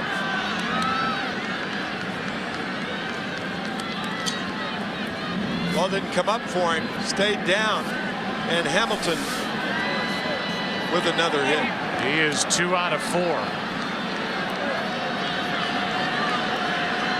The inning continues for Michael Young, who's got 2 more hits. Ball 1. Young through the first 7 games of this postseason, hitting .111, no RBIs. right around the 300 mark over the last 8+ games now. That is hit on a rope into right at Berkman. And the top of the 6th inning is history. Part of the order coming up for the Cardinals at the bottom of the 6th, going there. Rangers lead at 4-3. Colby Lewis has allowed 2 hits. None since the 1st inning. He deals a strike to Albert Pujols, who's 0 for 2. A 1-out hit by Schumacher in the 1st and a 2-out home run by Berkman. That's strike 2. Albert Pujols, a free agent to be at the end of this year.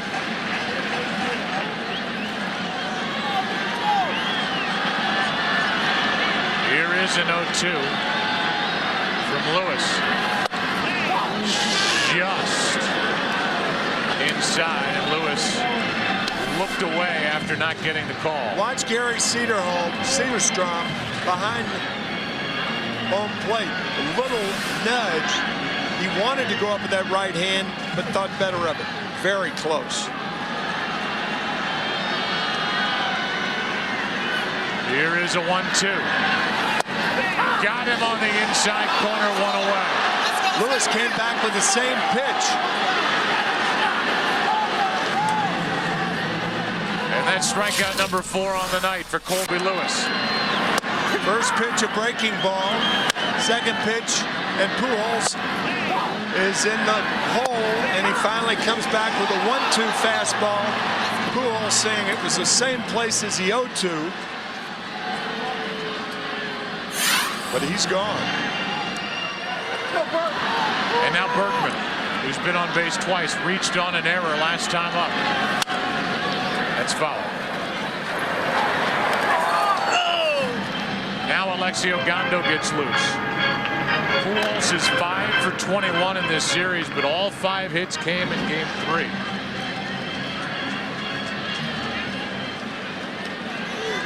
So hitless in all other games as Berkman tries to get on in front of Holiday. 4-3 Rangers. Strike 2 on Berkman.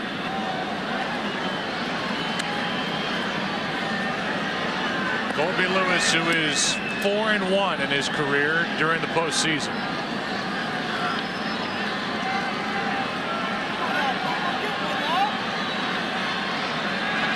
On 15 of 22 batters tonight, he's thrown a first pitch strike. He bounces one into Berkman. In game 5, Albert Pujols was walked intentionally 3 times. Tonight, he's 0 for 3.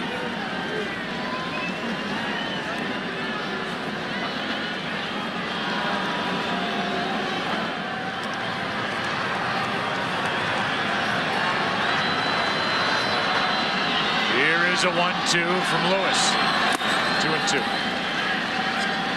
Colby Lewis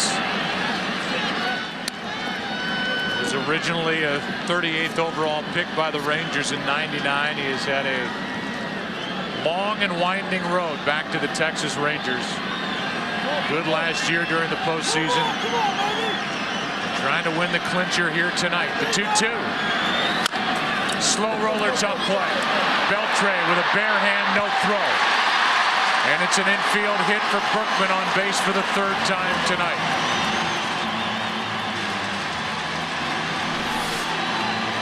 Sometimes as a hitter, you find a place where no one plays.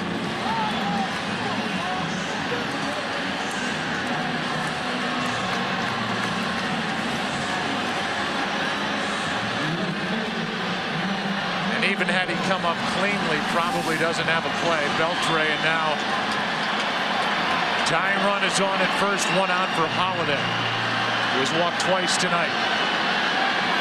Does not have an RBI in this World Series.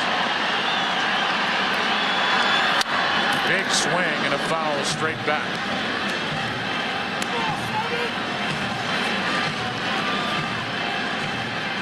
And now it's over 100 plate appearances since his last. He's got 1 blast in over 100 plate appearances, and that came in game 4 of the NLCS.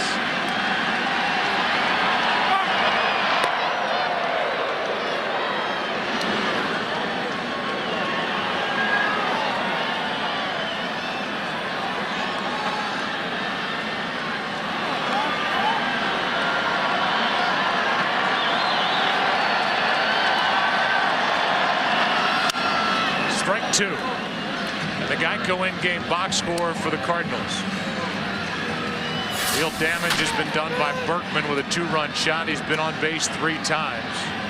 Once with an error, once with a base hit. That just happened. Schumacher has the only other hit.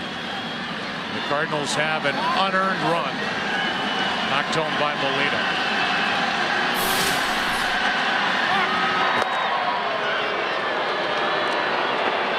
The reason Kobe Lewis is winning this game, 16 out of 23 first pitch strikes, staying ahead of the Cardinal hitters all night.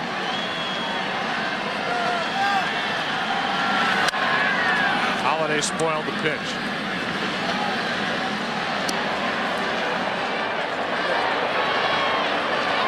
The rest of the team has not been able to figure out the 32-year-old right-hander Kobe Lewis. Eric Holland, the left-hander. Alexi Ogando, the right-hander.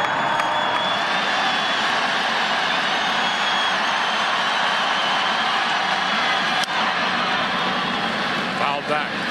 That's like game 4. Lance Berkman against Derek Holland, the only 2 hits for the Cardinals. The rest of the lineup 0 for 25.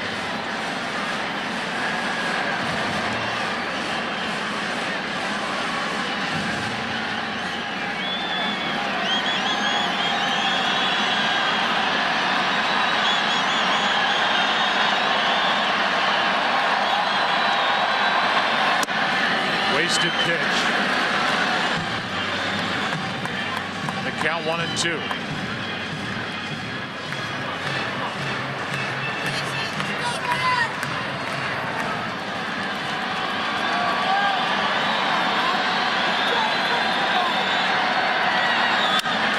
That's foul. Holiday's had that nerve issue in his right hand, and you have to believe that has sapped him of some of his power. His hitting instructor, Mark McGuire. Holiday up now, Freeze on deck. Tying run at first, 1 out in the 6th. Game 6. Another foul. Boy, Kobe Lewis just wearing Matt Holliday out inside. And the Rangers know about that right hand. Even coming off the bat with that swing. That was a one-handed swing at an inside pitch. Highly unusual for a talented Matt Holliday.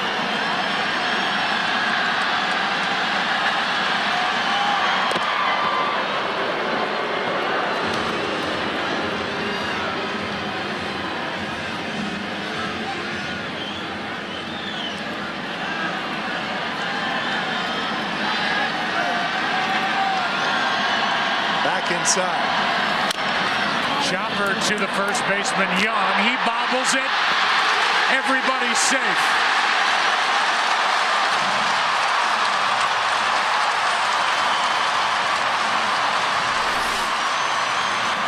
What a night. And another error on Michael Young. Well, the ball wasn't hit hard enough for Young to think about going to second. Couldn't find the handle, and now goes to first, and Holliday beat it.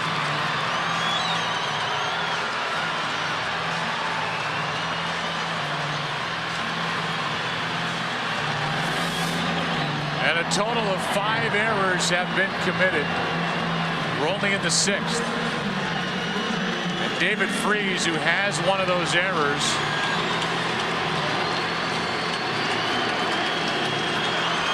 it looks like we'll be taking on the Texas bullpen. Ogando is ready to go.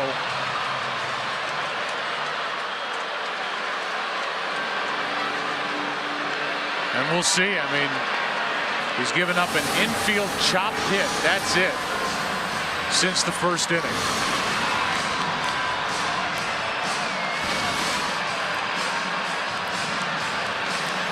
And he's going to stay in to face David Freeze for the 3rd time tonight. It didn't appear that Colby Lewis talked Ron Washington into allowing him to stay. But a few words, and he left. And now the hometown kid, David Freese, has a chance.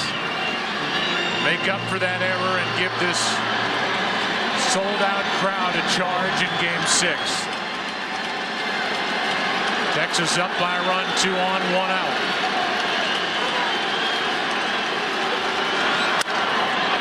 Strike 1. Baby. Ball has not left the infield. That's what Freese has done with runners in scoring position during the postseason. He has 16 total RBIs. Matter of fact, the ball hasn't left the infield since the 3rd inning for the Cardinals.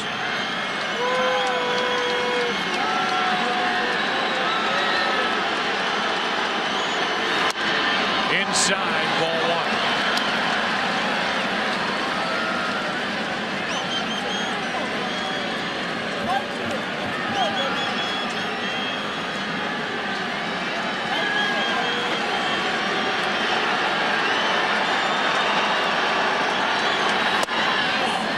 Just outside, ball 2. Watch how Napoli frames this pitch. They wanted the strike, but just outside.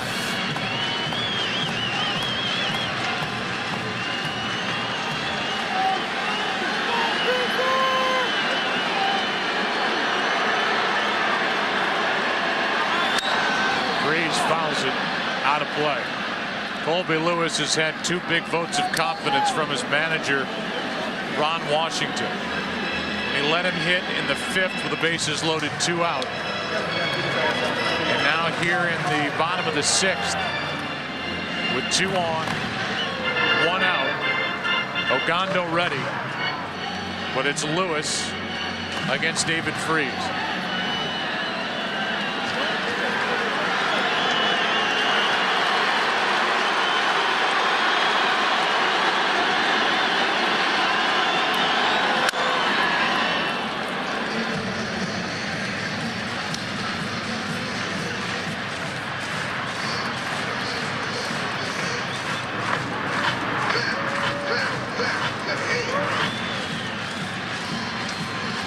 This is when the national pastime is at its best. A team facing elimination. A team that came out of nowhere to crash the postseason party, down 3 games to 2, trailing in Game 6. Here's a 2-2. Just outside a full count. Another one framed by Napoli, just outside.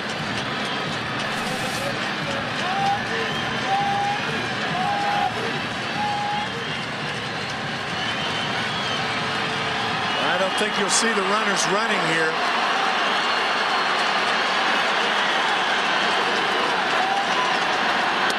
That'll load him up.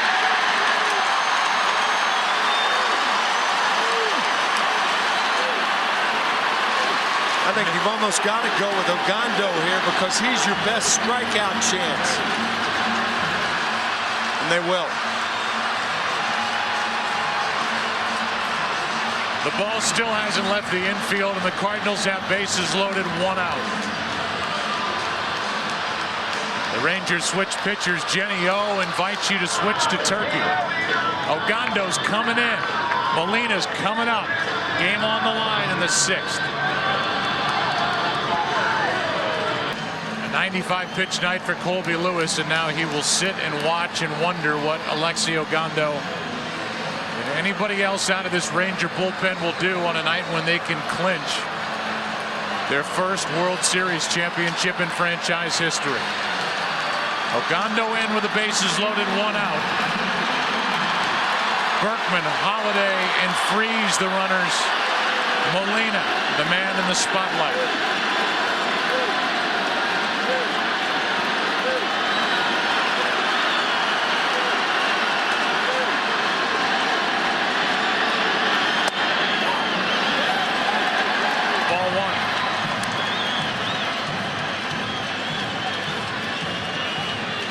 Molina with an RBI ground out. He's got 6 RBIs in this World Series.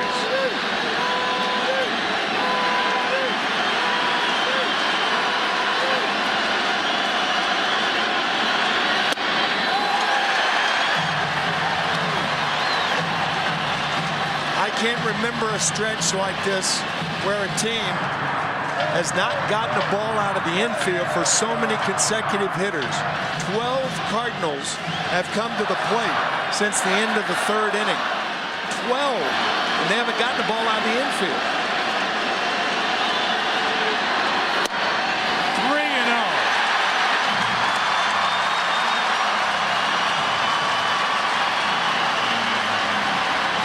And a mystery that the Tigers couldn't solve in the ALCS. The Cardinals have had success against Ogando in this World Series, and now he's 3-0 on Molina.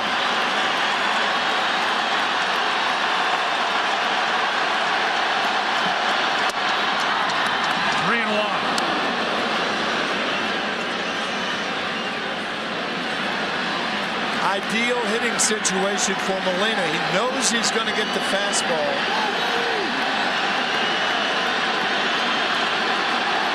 Will it be a strike?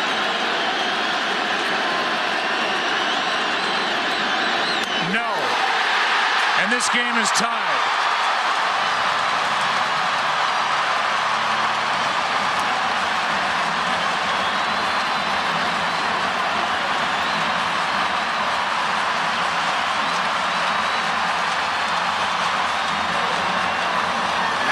Good work Colby Lewis did, because of yet another error, a walk that Lewis issued, and now a bases loaded walk by Ogando. And now the Cardinals have the bases loaded in a tie game, only 1 out for Nick Punto. Strike 1.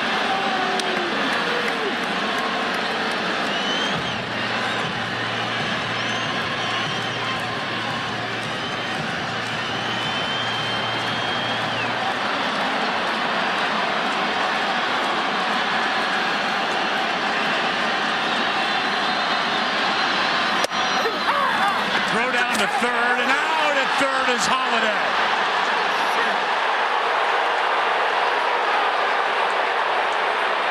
Tony La Russa is going to argue, but from his knees, Mike Napoli strikes again. This time to get Holiday.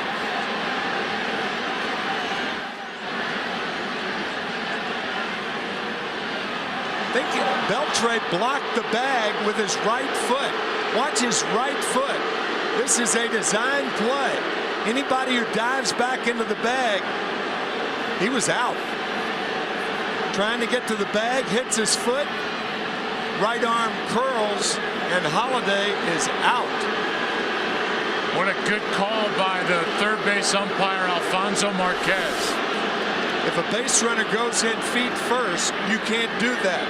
When you know he's going to dive back hands first, you can put that leg out there blocking. A great play by both Napoli and Beltran. Look at the right foot. Finally touches the bag with his left hand, but too late. Now it's an 0-2 count on Punto.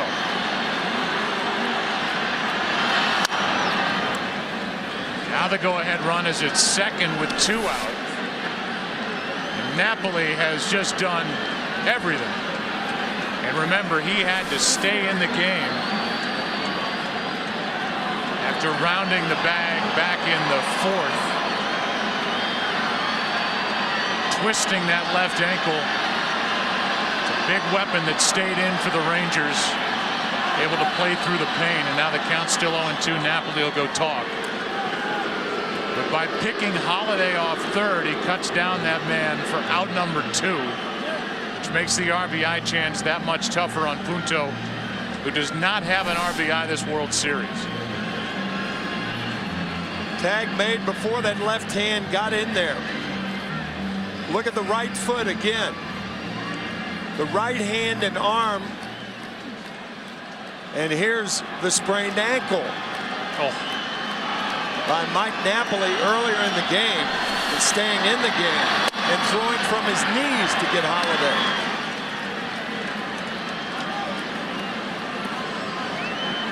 Ball one high to Punto. 2 on, 2 out.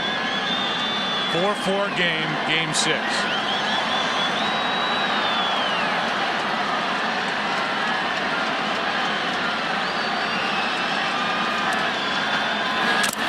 That squirts away, and the runners advance to second and third.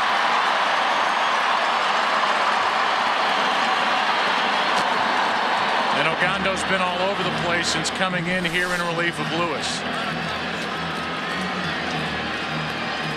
Oh, hit the umpire's right leg. Gary Cederstrom kind of trickles behind Napoli. He can't find it. By the time Mike does, the runners move up. Wild pitch.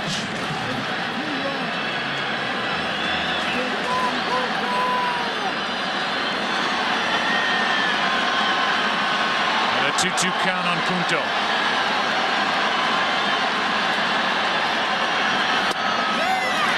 Ball 3 with John Jay on deck, the left-handed hitter. There are the numbers, and what I was talking about, the difference with the first 2 rounds in 7 games against the Rays and the Tigers compared to what he's done, Ogando, against the Cardinals. Holland is still getting loose. Now a 3-2 to Punto, and he walks.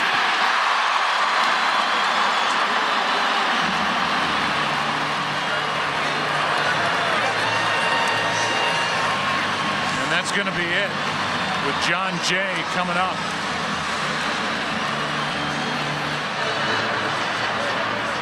Because of that pickoff by Napoli, there was a base open.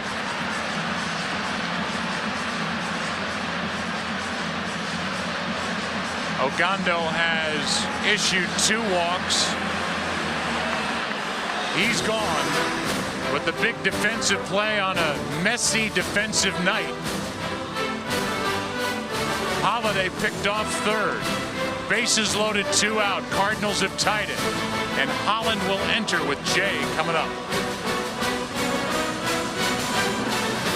There are the numbers, game 4. And the start for Derek Holland, now working out of the bullpen, which is where he was last year during the postseason, coming out of the pen. But he's been a starter all year, and he will deal with John Jay with the bases loaded, 2 out. Joe, you and I were talking about it during the break. What about Alan Craig in this situation? Holland would have to pitch to him, but in doing that, Tony La Russa would weaken his defense to the point where you'd have to move either Holiday to center or Alan Craig to center. So that is why La Russa is not pinch hitting here. Good pitch from Holland on the hands of John Jay. If you didn't catch those numbers, 8 1/3, no runs, 2 hits, 7 strikeouts, a 116 pitch night on Sunday night in game 4 for Derek Holland.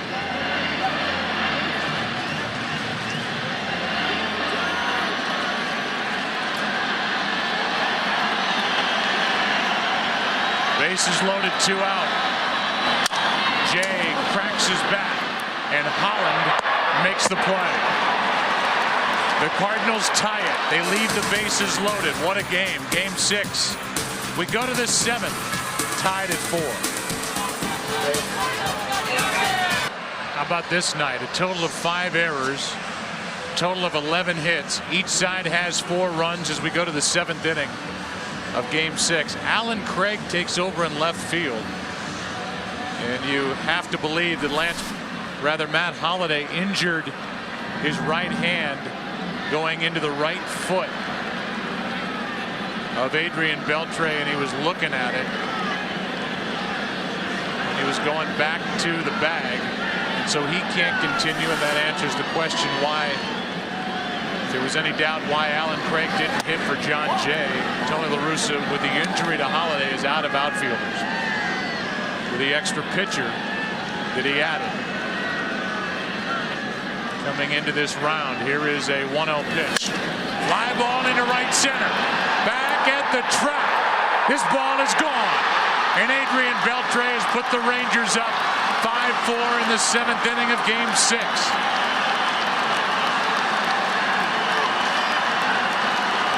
No bigger swing in his career, and he's put Texas on top again by a run.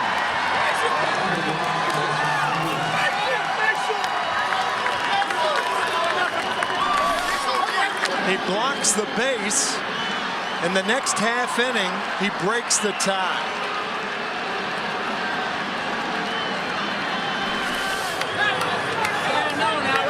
And so Adrian Beltre finally getting a chance in the World Series. Has now hit 2 home runs against the Cardinals. The game-tying shot in Game 5 against Chris Carpenter, and the go-ahead shot here in the 7th inning of Game 6. Cruz, strike 2. One from his knee, and one on both feet. And this latest one the opposite way into right center.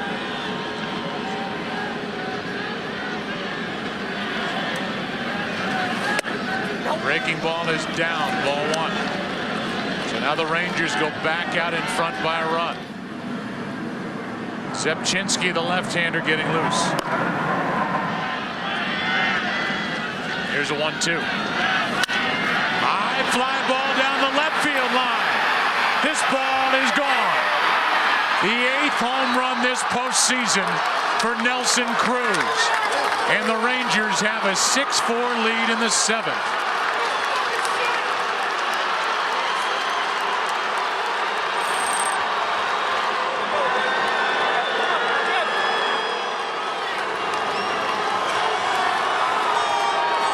Ties a single postseason record with number 8. Here's Beltre's shot to right center.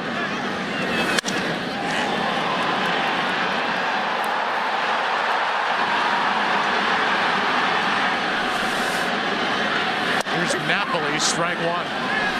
Hanging breaking ball to Nelson Cruz. Hit in the 3rd deck here at Busch.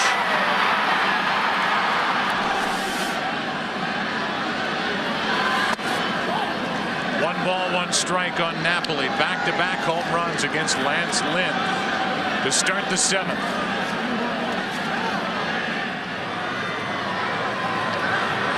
The Rangers have their biggest lead of the night.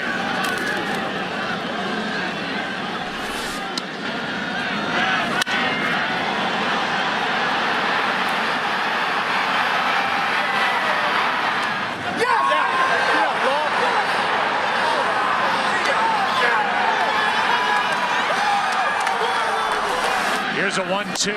Napoli takes inside, 2-2.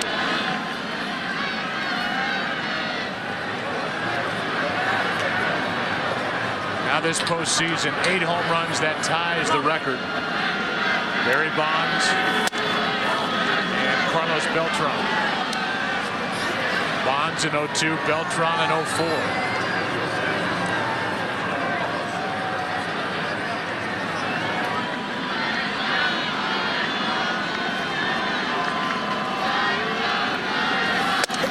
The outside corner, 1 away.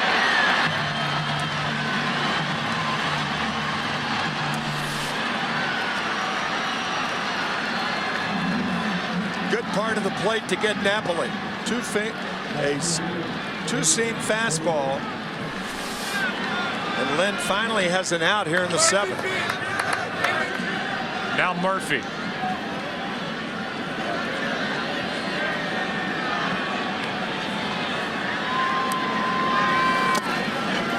Bounces in, ball 1.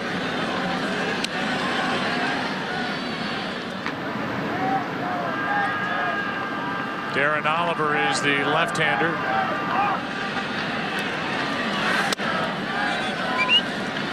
As Murphy goes up on the count, 2-0.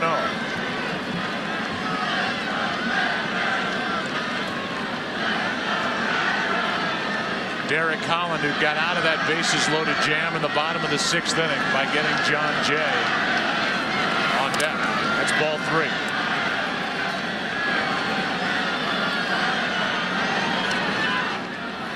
Murphy drew a walk his first time up. He replaced Gentry in the 5th. Now Dotel has replaced Zepchinski.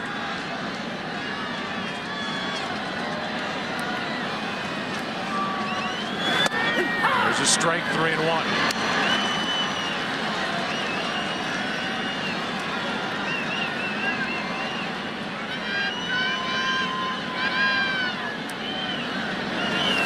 That is back into center field, right over the back of Lance Lynn. Murphy is on, with Holland coming up.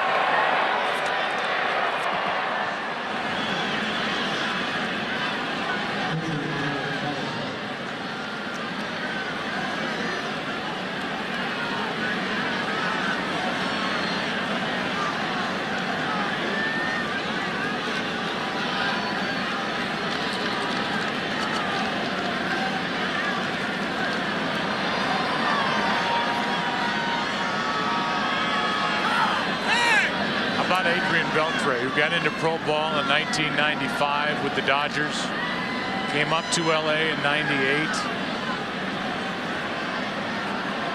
had a big year in '04 with the Dodgers, then Seattle, Boston last year. His first year in Texas, he had never been in a World Series.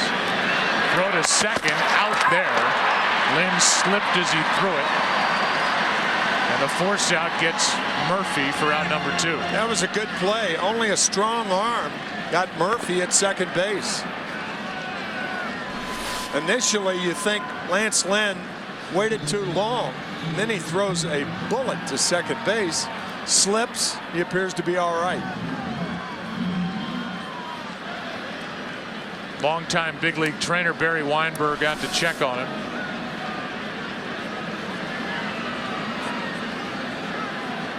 Ian Kinsler coming up.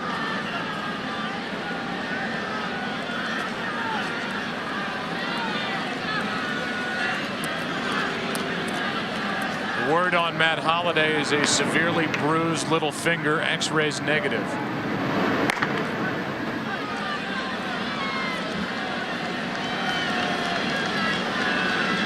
Here's Kinsler. Saw Scott Feldman getting loose. Ron Washington his plan is to use the right-hander Mike Adams no matter what tonight.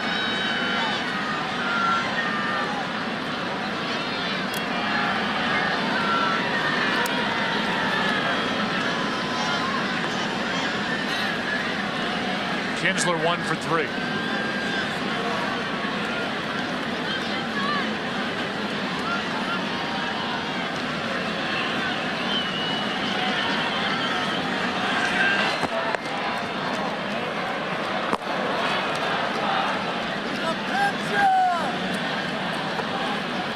Here comes Tony La Russa. He is going to make a double switch. Ryan Terrier will come into the game, as well as Octavio Dotel. We're in the 7th. 2 big swings by the Rangers, and they lead 6-4 here in Game 6. 2 big swings. Adrian Beltre and Nelson Cruz back to back, and the Rangers trying to win it here tonight. Lead by 2. It's 6-4 in the 7th. 1 on, 2 out. Ryan Terrier takes over at second base, bats in the number 2 spot. Pitcher will hit 8th. Punto is finished for the night. And here is Octavio Dotel, who's put together these numbers during the postseason. Obtained by the Cardinals from Toronto at the trading deadline July 31st, along with Mark Zepchinski. Edwin Jackson a part of that deal as well, coming to St. Louis. A strike is in from Dotel to Kinsler.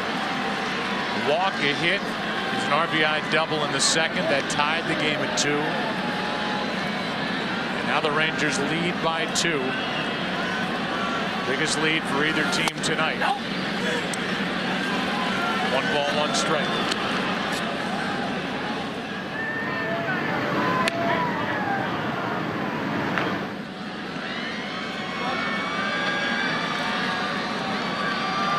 Here's a 1-1. That's strike 2.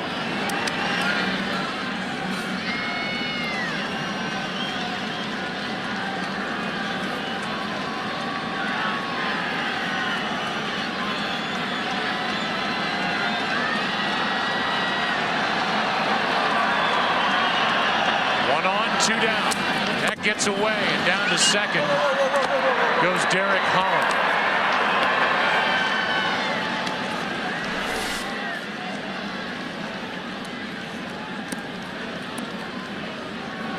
Shoots past Yadier Molina. You have to think right now how many collisions in home plate Derek Holland has ever been a part of. Should Kinsler get a base hit. Holland, a very good athlete and a fast runner. There is a base hit into left center. Here comes Derek Holland. The throw by Jay is not in time. Cut off. And it's a 7-4 Texas lead. Second RBI of the night for Ian Kinsler.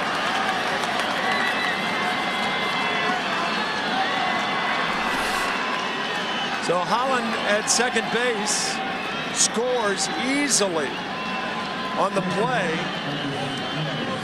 Kinsler with the rocket up the middle, and John Jay really should have gone to second base on this ball. But he tried to come home. Not a play on Holland.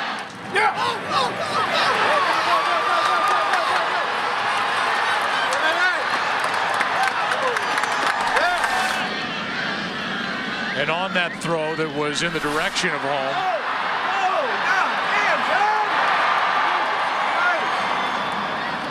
down to second went Ian Kinsler, and a base hit could mean another run.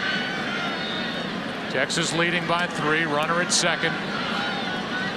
2 out. Elvis Andrus at the plate, 1 for 4.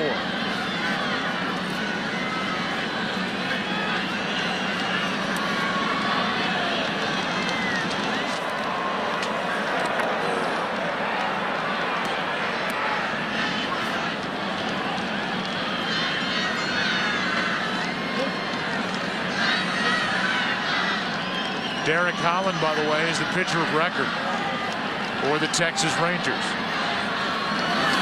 Won game 4, and he and the Rangers lead game 6 by 3. Derek Holland coming in the bottom of the 6th inning with the bases loaded and 2 outs, and retiring John Jay on that weak grounder back to him.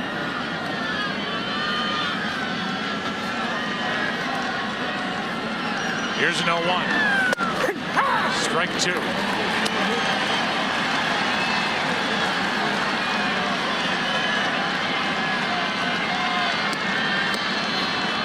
The Cardinals in the bottom of this 7th inning will have the top of their lineup for Call, Terrio, and Pujols. Down by at least 3. The 0-2.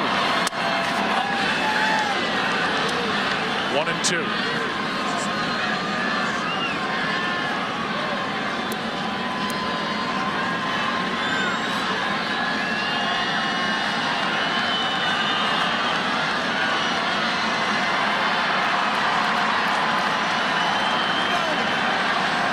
Second, 2 out, and another foul. These Texas hitters battling Octavio Dotel, trying to add to a 3-run lead. Probably as a team the toughest 2-strike hitters in baseball as a group.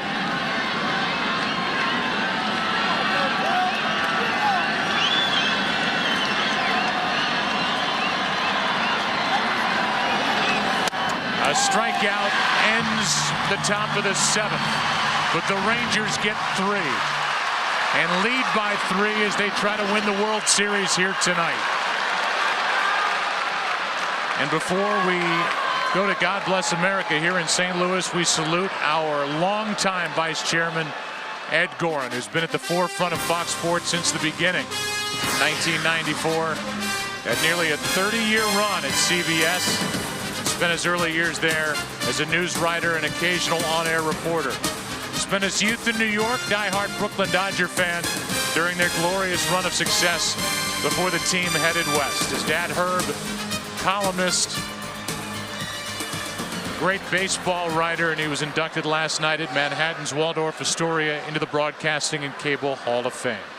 And right now we join public address announcer John Hewlett for the introduction of God Bless America. Ladies and gentlemen, it's time for the singing of God Bless America. We are being led tonight by retired Navy Petty Officer First Class and national recording artist Generald Wilson.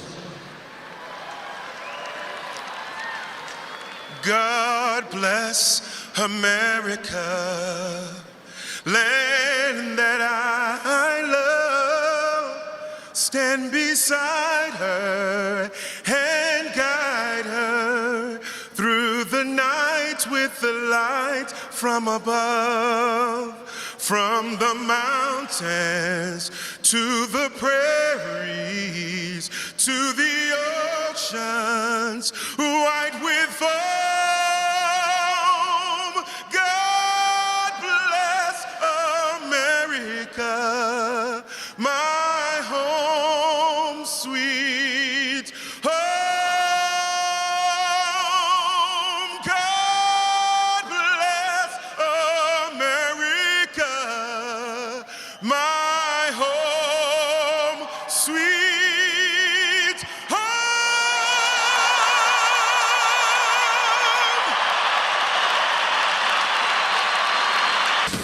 The World Series on Fox is sponsored by Toyota and by Walmart. Layaway is back for Christmas in our toys, electronics, and jewelry departments. You are watching Game 6 of the 2011 World Series, and the Rangers have their biggest lead of the night, trying to win it here tonight. They just had back-to-back home runs. Adrian Beltre, Nelson Cruz. They lead 7-4, bottom of the 7th inning. Rafael Furcal is first up. Then Terrio and Pujols against Derek Holland, who finished off the bottom of the 6th, entered with the bases loaded, and got John Jay on a comeback. Here's a 1-1 to Furcal. Tried to push a bunt, fouled at strike 2.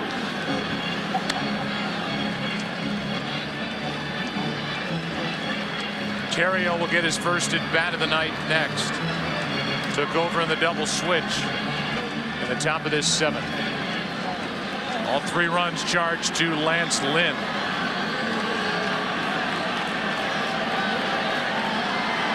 The home runs and the RBI hit by Kinsler. Here's a 1-2. Ball 2.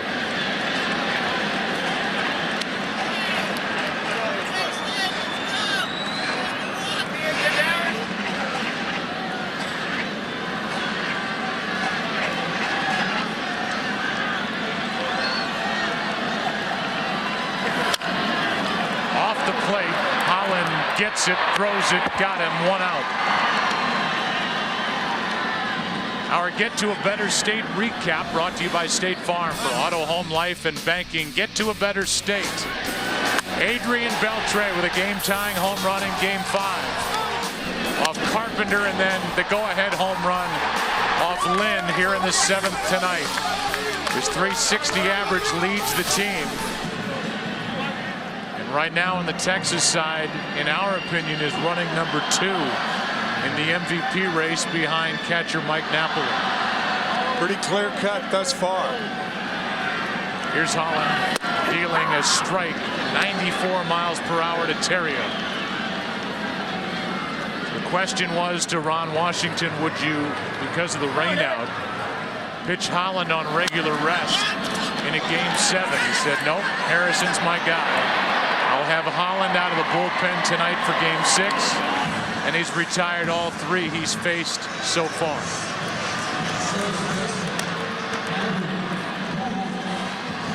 And this could very well be, and the Cardinal fans have wondered more than once, if But this would be the final time they would see Albert Pujols bat in a Cardinal uniform. And those realizing it, getting to their feet with 2 out, nobody on here in the 7th.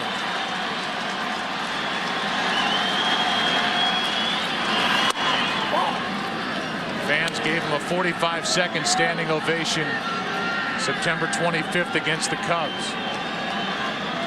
Who knew then the Cardinals would make it all the way to the World Series as they trailed by 3 here in Game 6. 11 years of excellence as a Cardinal. This World Series hitless except for that huge Game 3. He had 3 home runs, becoming the 3rd player to ever do that in a World Series game. Babe Ruth, Reggie Jackson, Albert Pujols. The 2-0. 2-1 from Derek Holland, who with a 3-run lead can challenge the Cardinals' number 3 hitter.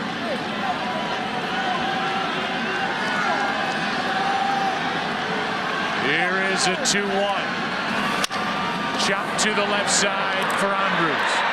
Elvis guides it across, and Holland has retired all 4. Pujols is 0 for 4. And we go to the 8th inning here in Game 6 on a Thursday night, and the Rangers lead by 3. This week on Fox NFL Sunday, Drew Brees and the Saints head here to St. Louis to take on the Rams, where the Cardinals battle the Ravens, Vikings, Panthers. Lions square off against Tim Tebow and the Broncos. The Redskins take on the Bills in Toronto. Coverage begins this week with a Built Ford Tough Fox NFL Sunday pregame show at noon Eastern, 9 a.m. Pacific, as Zepchinski enters and gets a strike into Josh Hamilton. To the right side for Terrio. His first chance of the night, 1 out.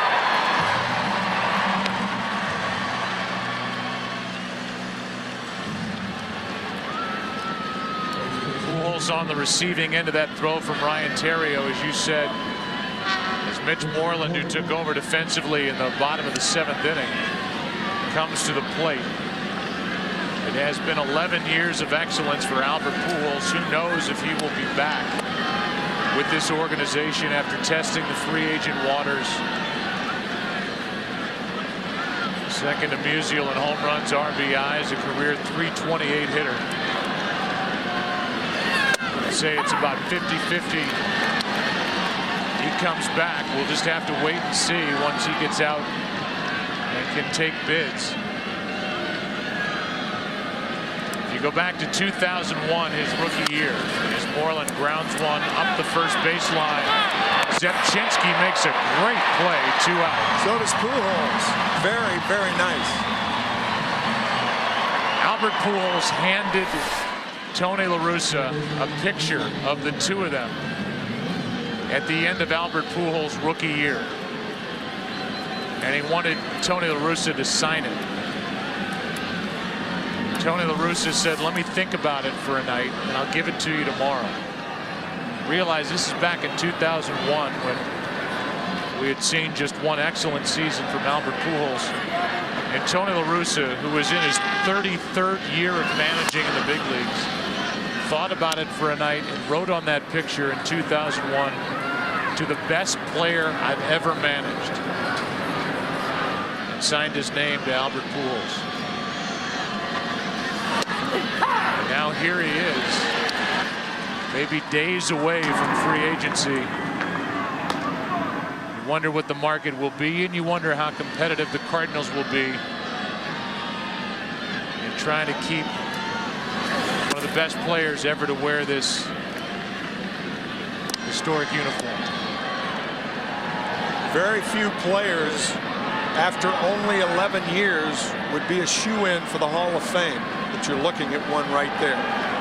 If his career were over today, he's a Hall of Famer. Zepchinski takes care of the Rangers 1-2-3. And in the bottom of the 8th inning, Berkman, Craig, Freeze coming up. And maybe the best ever, heck, the best ever. Stan Musial, Stan the man here at the park tonight. Bottom of the 8th, 7-4 Texas.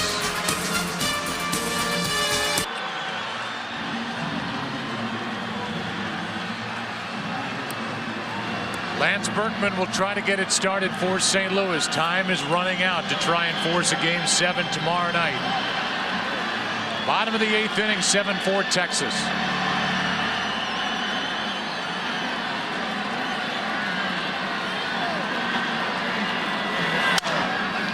Fly ball into right. Long run for Nelson Cruz. He's there, 1 out.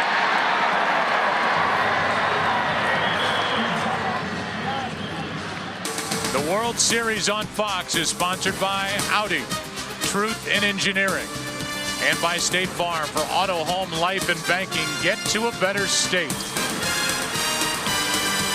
Up above aerial coverage brought to you by DirecTV. If you call yourself a sports fan, you've got to get DirecTV. Beautiful night. It is crisp.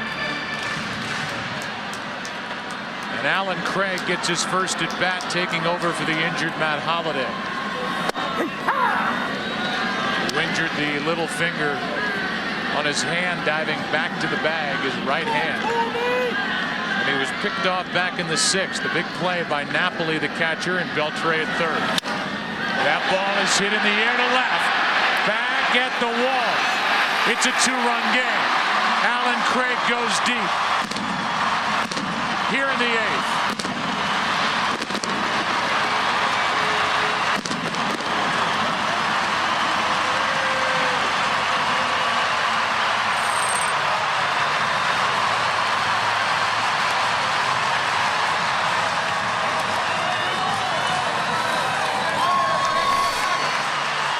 A breaking ball that hangs inside, but not for long. The first run the Cardinals have scored off Derek Holland in this World Series. Now the batter is David Freese, who has a walk his last time up, 0 for 2.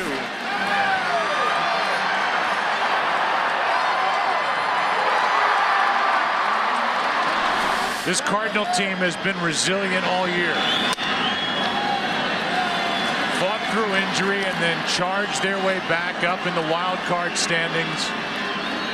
And they have, in effect, played elimination games since the end of August. As the count goes to 2-1. Once again, 10.5 back on August 25th. And they ended up winning the wild card on the last day of the season from the Atlanta Braves. And they beat the heavily favored Philadelphia Phillies. They beat the Brewers. And they trail here tonight, not just in the series, but in Game 6. 7-5 now. And the count's 2-2 on Freese. It's interesting that Holland is still on the mound, and Mike Adams, who was traded to this team for spots like this and who has not been in a game since Game 2, is not in the ball game as Holland gets the ground ball. Andrews stumbles but gets the out, 2 out. Adams is ready to go. Yadier Molina is coming up. Only man to reach against Derek Holland. The 1-out home run by Craig here in the 8th. Also before Game 5 down in Arlington, Ron Washington telling us that he will use Neftali Feliz for 4 outs if necessary. Well, the Cardinals they have 4 outs to score at least 2 runs off Holland and others. That was a big run that scored for Texas in the top of the 7th with the 2-out RBI hit by Ian Kinsler. That made it 7-4. Now it's 7-5. That followed the back-to-back home runs to start the inning. Molina lines a base hit into right. And just like that, the tying run comes to the plate. Gerald Laird has come into the on-deck circle. And Mike Adams continues to get ready in the bullpen. Pitcher's spot is due up right now. That's why Laird.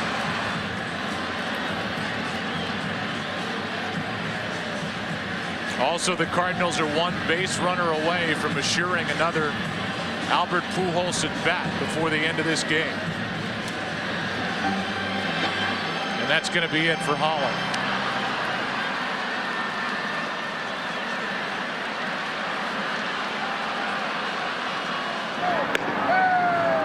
Mike Adams, Ron Washington has not made the call yet, but figures to. Adams, who was traded to Texas in July from the San Diego Padres, will enter here and deal with the tying run at the plate. 1 on, 2 out. Rangers up by 2 in the bottom of the 8th of Game 6. Game 6 of the 2011 World Series may be remembered for a night where it was tough to catch it with a glove or with the bare hand. Tough to find the handle. And a total of 5 errors have been committed. 3 by the Cardinals, 2 by the Rangers. And that man, number 5, wondering if he will get one more shot. So far, the Rangers have been able to overcome and outplay their errors more than the Cardinals. The Rangers have had more consistent offense through this series. They are 4 outs away defensively from their first World Championship as Mike Adams takes over. Laird was announced, then replaced by Descalso. The Cardinal bench is empty. Descalso 0 for 1 in this World Series. Grounds it to the left side.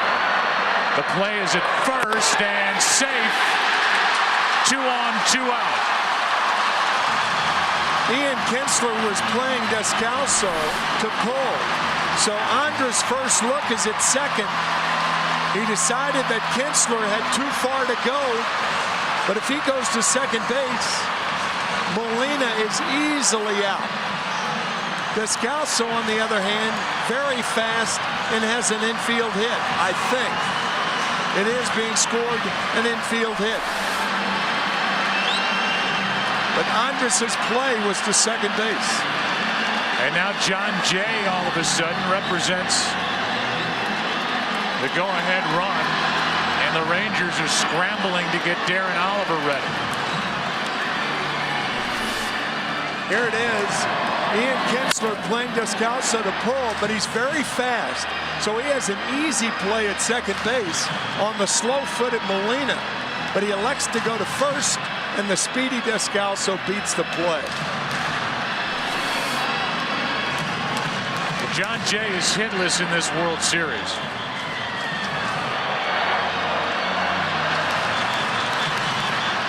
Will he face Adams? Yes. 2 on, 2 out. Into right field, a base hit. They will hold Molina. The bases are loaded.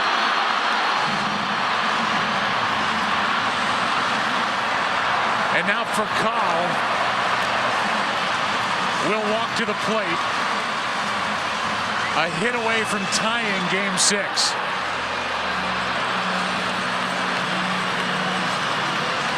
That for John Jay, his first hit since Game 6 of the NLCS. And here comes Mike Maddox out to talk with the struggling for Carl, who is 3 for 24 in this World Series without an RBI. And it's worth mentioning, Joe, that the Cardinals had gone through the lineup as Oliver is warming. He's warm. They've gone through the lineup twice coming into this inning without getting a ball out of the infield. 18 straight batters could not get a ball out of the infield, and they've already scored 1 in this inning, and a base hit to the outfield could score 2 to tie it. Unbelievable.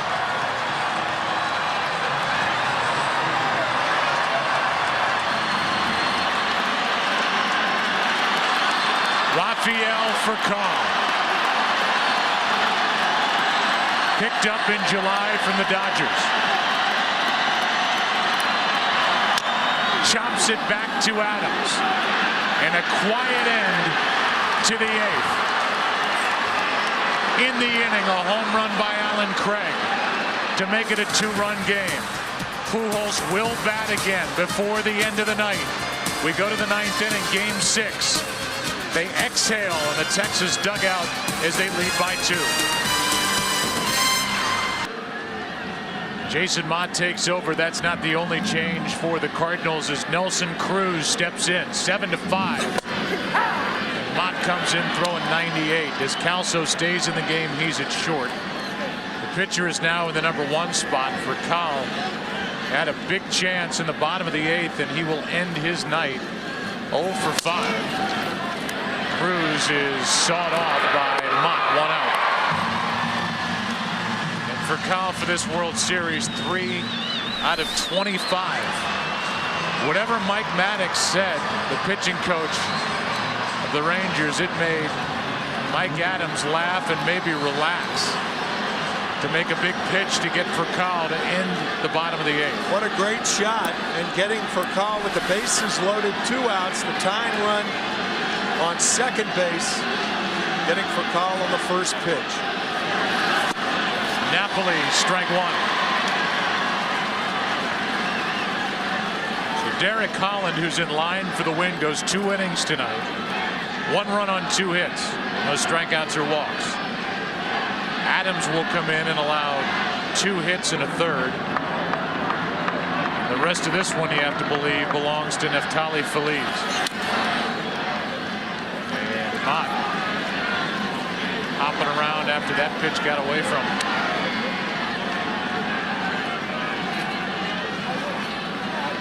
Derek Holland, the winner in game 4, got into the 9th inning and tonight pitched out of the bullpen. Taking over for Ogando.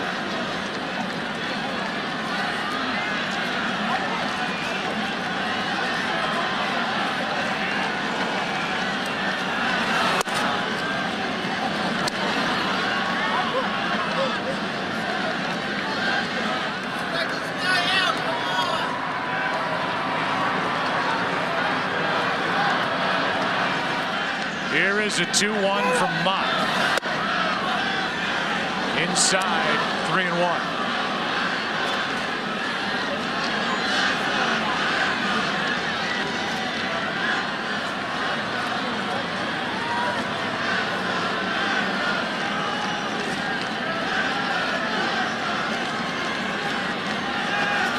Mott's ready with the next in Napoli. Full count. The bottom of this 9th inning, Feliz will be aiming for save number 7 in 7 tries this postseason. And in the bottom of the 9th, it'll be Terrio, Pujols, and Berkman, the 2, 3, and 4 hitters. Here is a 3-2, a 1-out walk.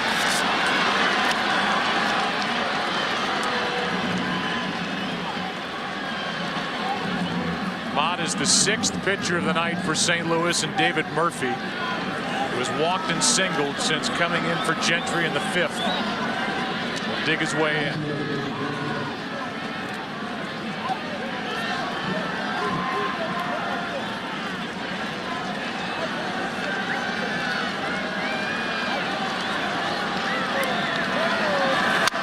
Good swing by Murphy, strike 1.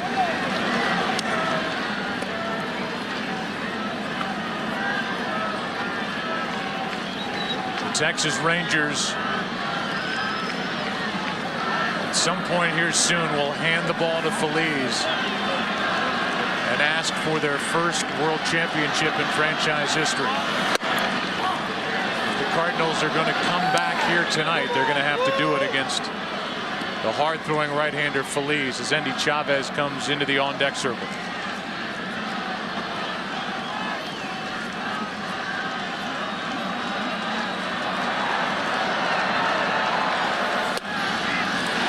Strike 2 on a 98-mile-per-hour fastball.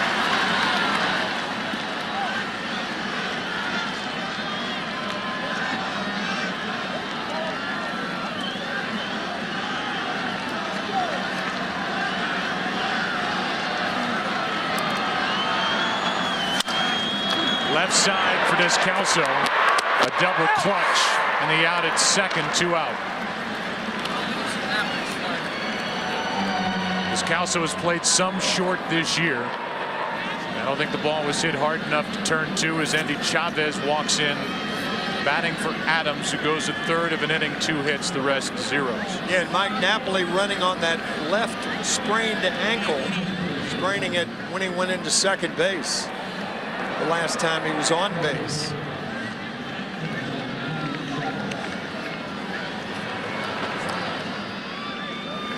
Here's Chavez. His number on that bottom line, he was a .300 hitter during the regular season.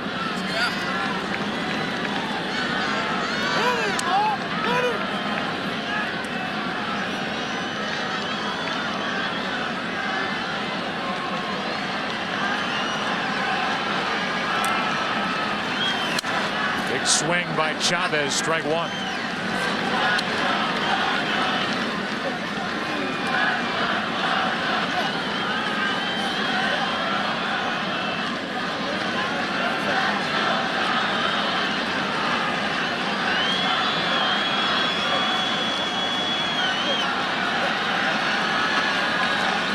Here is the 0-1 to Chavez. High. 97 from Mott.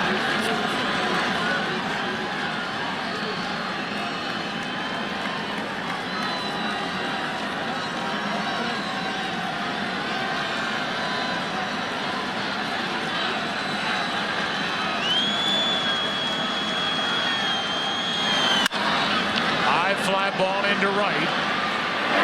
Berkman is there.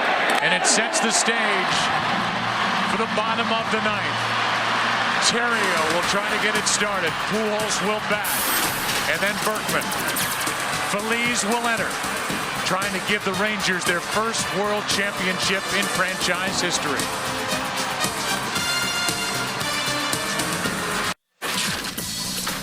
The best plays of tonight's game are brought to you by the Audi A8. True greatness should never go unrecognized. Back-to-back, Adrian Beltre, Nelson Cruz in the 7th. Attack on run driven in by Ian Kinsler. It was 7-4, now 7-5. And we look at the longest active World Series title droughts. The Astros have never won it. The Rangers have never won it. It's been 103 seasons for the Cubs, 63 for the Indians, and this will not be an easy 9th inning for Feliz. He's making his 4th appearance of this World Series, and in each of his first 3 appearances, the lead man has reached base.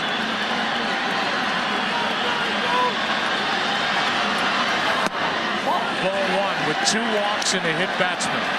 Feliz has had a very difficult time finding the strike zone in his 3 World Series appearances. Feliz has had a very difficult time finding the strike zone in his 3 World Series appearances. He does here, and it's 1-1. On deck is Albert Pujols. After him, it's Lance Berkman, who is homered tonight.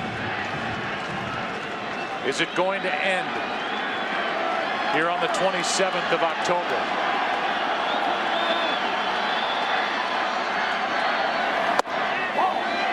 Low, ball 2.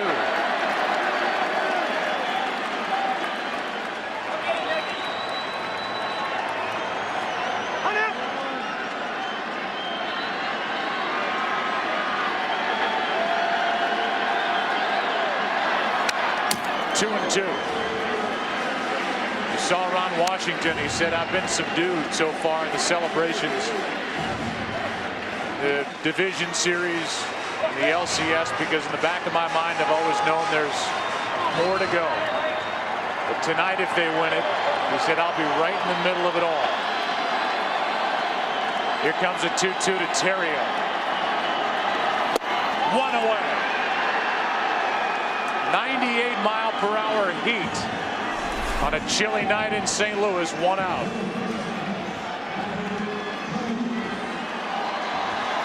Now the home run can't tie it.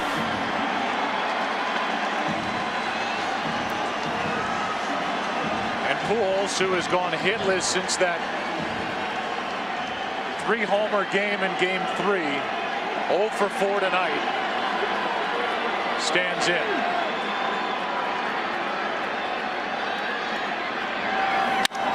That's a base hit into left center field, and it will scoot all the way to the wall.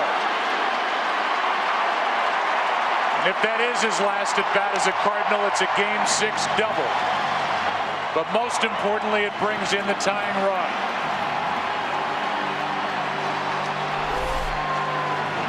First ball hitting, doubling the left center.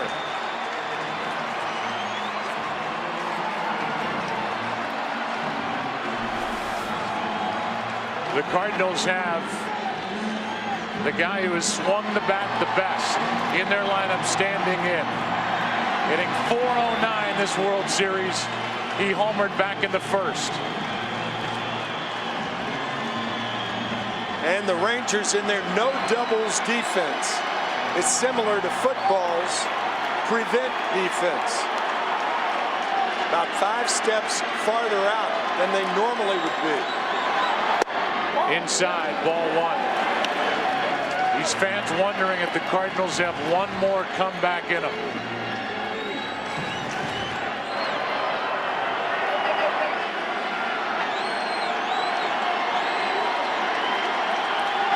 A 1-0, 2-0.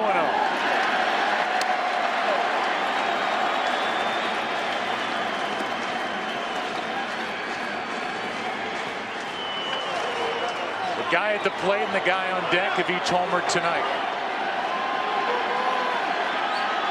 A 2-0, 3-0.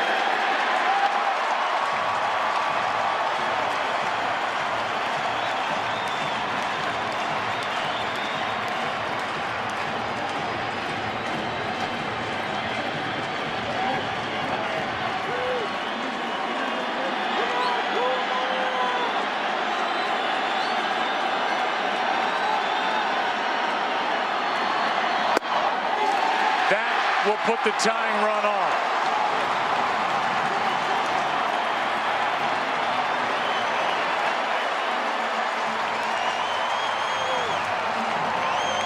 And now Alan Craig, who homered his only time to the plate tonight, bats with 2 on and 1 out, down by 2.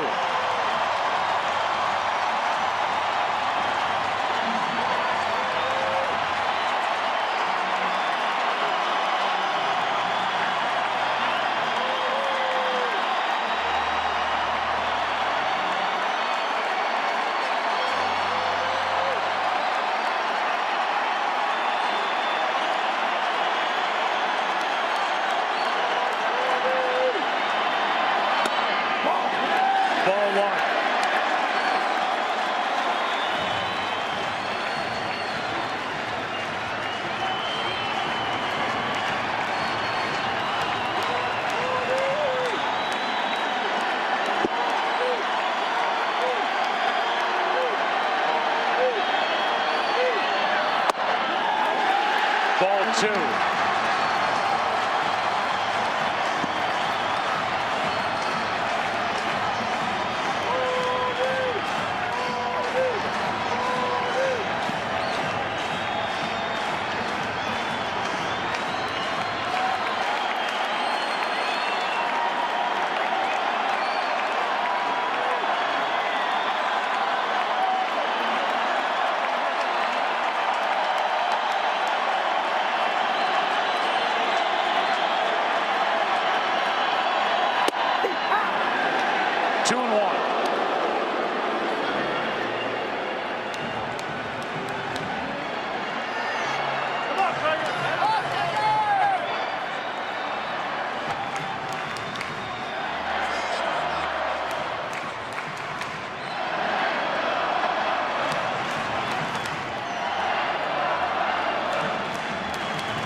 Craig with good power the other way. A very good right field hitter.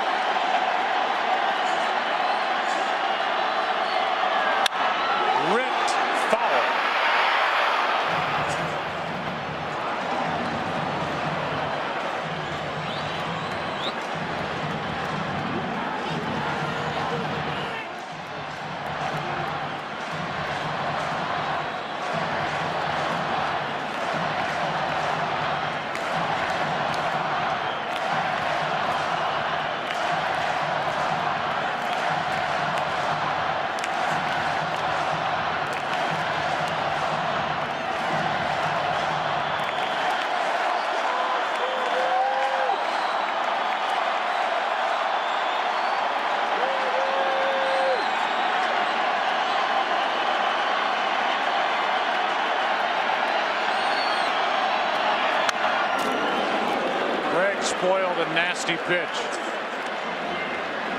Trying to go to right field with 2 strikes. And fouls it away. Mitch Moreland, the first baseman, way off the line at first base.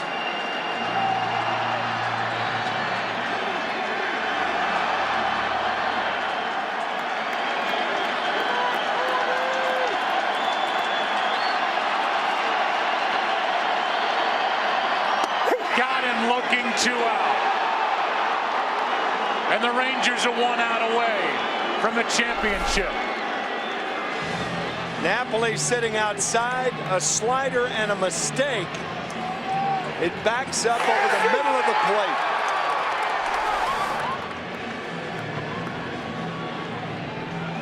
And it comes down to the hometown kid, David Freese.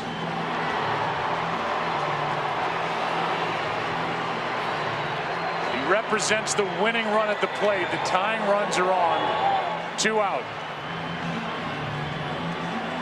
This Rangers franchise that started as the Senators back in 1961, going to Texas in 1972. Their 40th year in Texas. They're 1 out away from their first championship.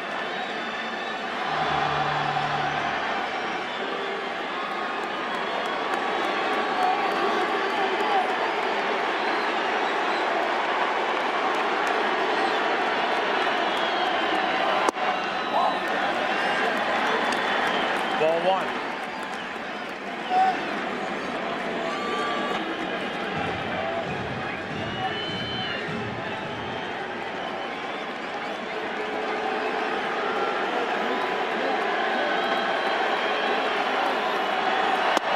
Strike 1.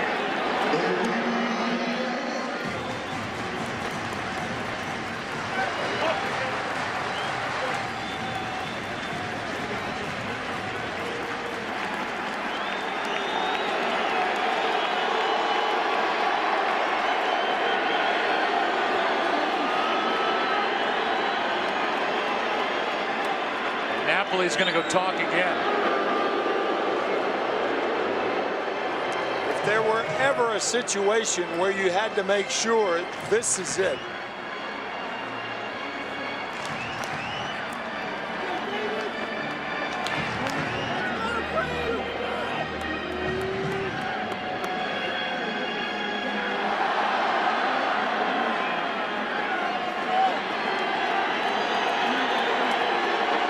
The 1-1. Strike 2. And now the Rangers are 1 strike away.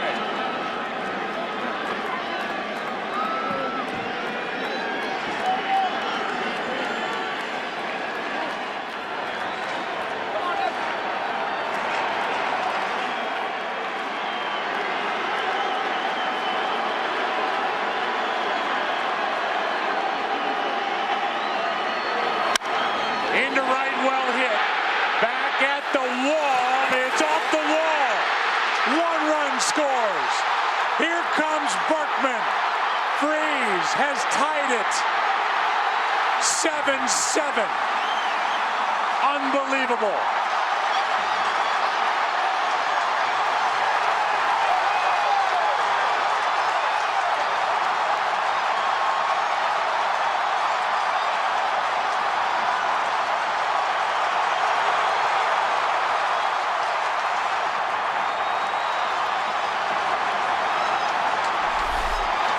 The Rangers, even in their no doubles defense, allows Freese to hit a double.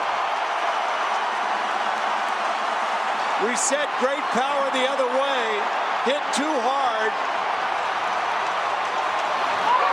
Driving in 2 to tie.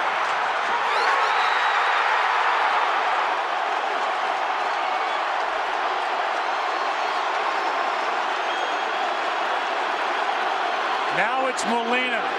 Winning run at third. Ball 1 in the dirt. Smothered by Napoli. And Freese, who must have his heart ready to jump out of his chest, was on his toes if that ball got away. A 7-7 game in the ninth. What a great save by Napoli on that 57-foot breaking ball.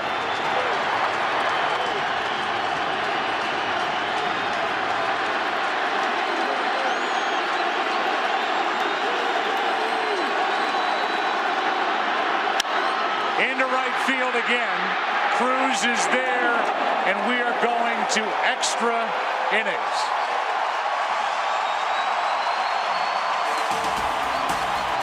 David Freese, who grew up in St. Louis rooting for the Cardinals, shoots one over the head of Nelson Cruz in right to tie Game 6 with a 2-out, 2-run triple. We're 7-7, and this season continues into the 10th. What a night, what a series. Stay with us from St. Louis. An ovation that almost took this place down when David Freese left the dugout and went to take some warm-up throws from third base to start this 10th inning, and now here we are in the 10th, tied at 7, and the top of the order will bat for the Rangers. Kinsler, Andrews, and Josh Hamilton against Mott. Fly ball into shallow right. Out goes Pujols on the grass, 1 out.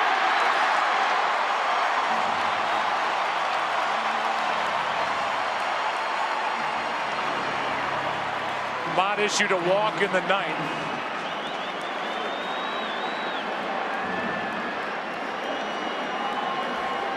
And gets a lead man here in the 10th.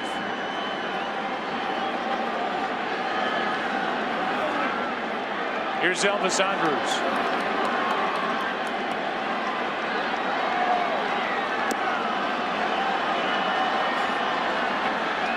Darren Oliver getting loose. The Cardinals will have their pitcher spot come up.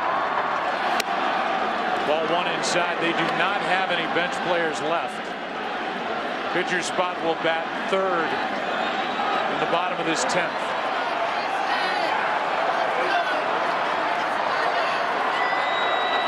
Here is a 1-0. Up the middle, a base hit. And Andrews is on with 1 out in the 10th.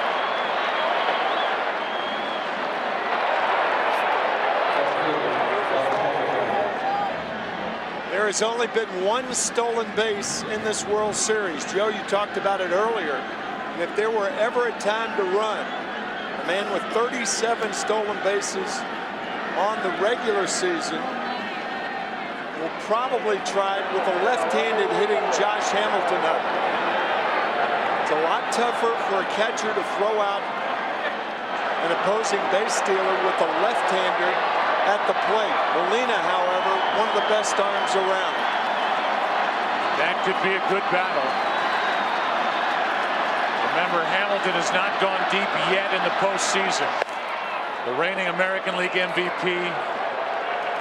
That groin injury on the left side has sapped him of some of his strength. Tonight he has 2 singles, an RBI, a run scored. Go ahead run at first, 1 out. There's a shot into right. Back at the track. At the wall. Hamilton has gone deep.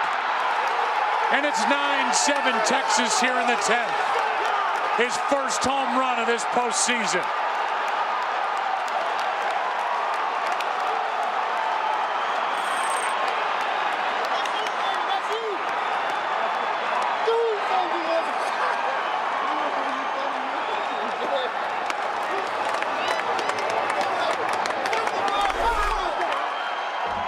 In his wheelhouse, down and in, one hands it. Rangers up by 2.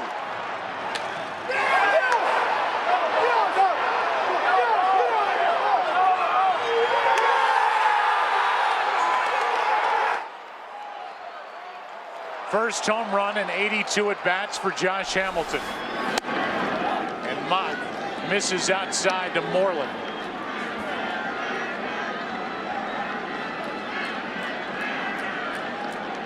Mitch Moreland is 0 for 1. What a time for last year's American League MVP, to step up and hit his first home run of this postseason. 4 games against Tampa Bay, 6 games against Detroit, and now 6 games against St. Louis. And he finally goes deep. Moreland flies one into center. John Jay has out number 2.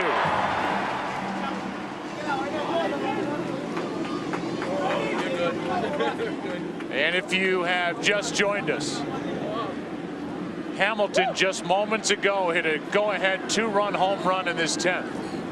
David Freese tied it with 2 strikes and 2 outs, a 2-run triple in the 9th. And it's been lead changes back and forth as we play now in the 10th. Here's Adrian Beltre. Ball 1. Beltre with a home run back in the 7th.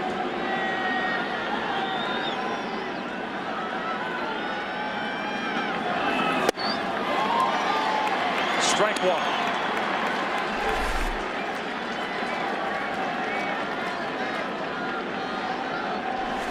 So again, the Cardinals are in a position in the bottom of this inning where they do not have anybody left on their bench. They will have Descalso, John Jay, and then the pitcher's spot. You can see someone like Garcia, who swings the bat well, one of the pitchers. But the bench is empty as Beltre pops it up right side, foul ball, out of play.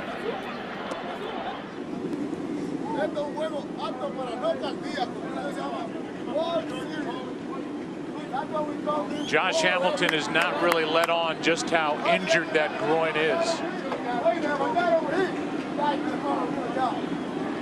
But it's been good enough. And here in his 6th at bat of Game 6, he has his first home run. Here's a 1-2. Hit hard. Freese knocks it down and throws for the out. And again, a 2-run lead, and the Rangers are 3 defensive outs away from their first championship. Josh Hamilton goes deep to right. 9-7 back after this from your local Fox station. Ron Washington has decided to go to the veteran left-hander Darren Oliver.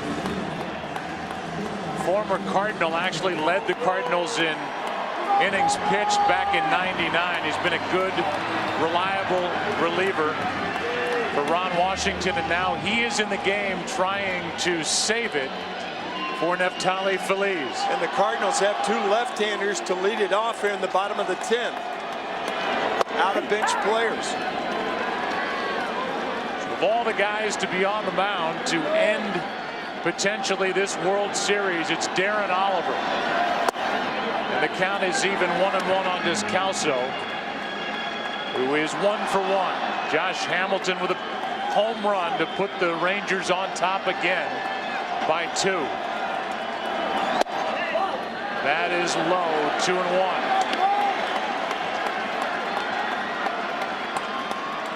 You saw that note, 6 career saves for Oliver, 1 in the postseason. 2-2 on Descalso.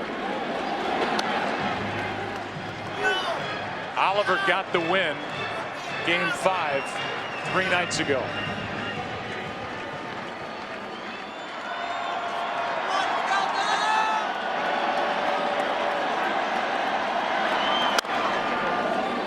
Still 2-2.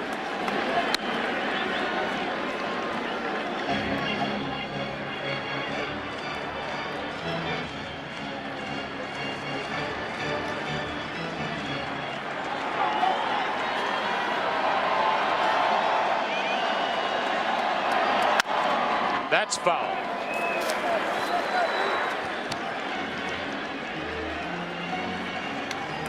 Oliver just turned 41. Got into pro ball in '88 and first got to the big leagues with Texas in '93. The 2-2. in the air down the line, and that ball will get out of play. He's out of here. You missed it.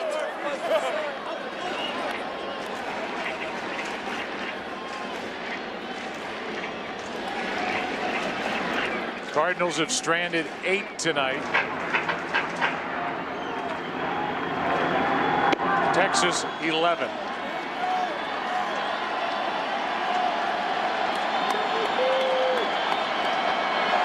Descalso is on to start the inning.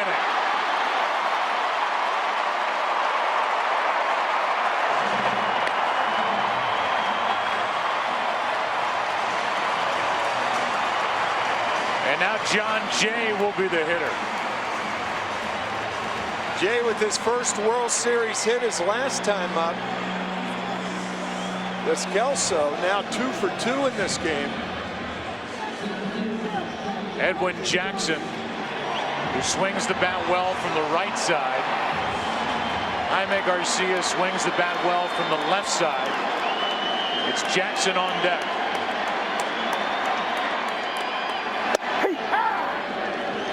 Garcia obviously starting in this game hours ago. And Jackson is the lone guy left on that bench among the pitchers who can swing the bat well. 0-1. Little fly ball into left. That ball is going to drop for a hit. And it's 2 on with nobody out here in the bottom of the 10th. And now Tony La Russa thinking, I've got to send my best bunter up there. And I assume it's Edwin Jackson. How about this? Talking to Jose Oquendo, the third base coach, and he's got to be bunting in this situation.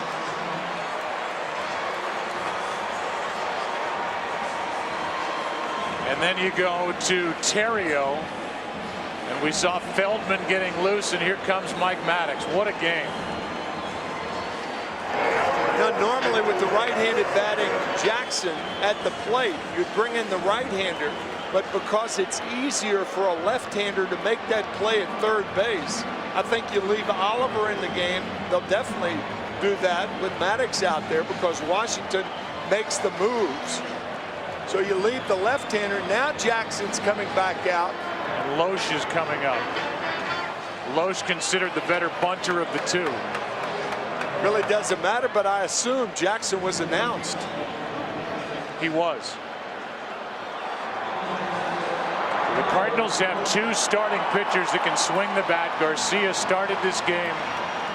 Jackson announced as a pinch hitter, and Loesch is up there likely to bunt. With runners at first and second, nobody out. Back-to-back hits by the left-handed batting Descalso. The left-handed hitting John Jay. That is, did he offer at it? He did not. They appealed down to first, and Loesch got out of the way somehow. Boy, look, he looked like he still offered at that pitch, never really pulled the bat back. I think he did. Cardinals got the call. I tell you, the ball almost hit him. A slider inside, and they had the wheel play on where Beltre charges and Andrus goes to third. We'll see if they do it again. This one is in the air. It gets over the head of Beltre and out at first as the bad bunt by Loesch works out as he gets it over the head of Beltre. Second and third, 1 out. What a recovery by Elvis Andrus. He's headed toward third. The ball over the head of Beltre. Andrus reverses his pace, going to third, and recovers in time to make the throw to Kinsler covering. I have never seen that happen on one of those wheel plays. My gosh. And now Terrio. Guess who's on deck? Who? Albert Pujols. But you've got a right-handed hitter now, a righty in Pujols, and we'll see if it's Feldman to come into this game. Watch Ian Kinsler, who almost goes 90 feet to get the out. He was towards second base, all the way across from second to first as Andrus recovers and makes the play. And that's going to be it for Darren Oliver. And Feldman, who's been so good this postseason for the Rangers, will come in.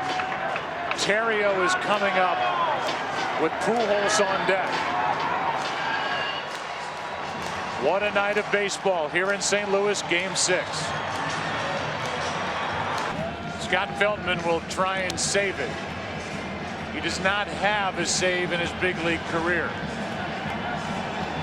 He will pitch to Theriot, and the Cardinals have second and third, one out, down by 2. In case you're wondering, it's been 87 games since Theriot's last home run, but he's thinking, get a hit. With Theriot up and Albert Pujols lurking on deck.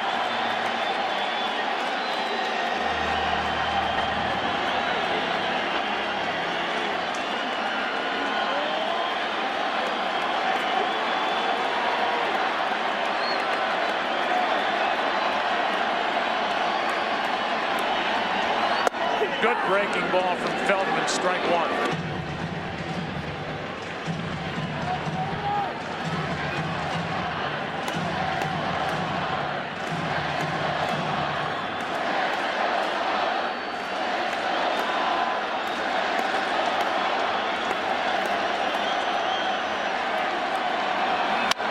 Off the end of the bat, strike 2. Feldman, who had knee surgery at the end of the World Series last year, was not on the playoff roster for the Rangers. 17-game winner in 09.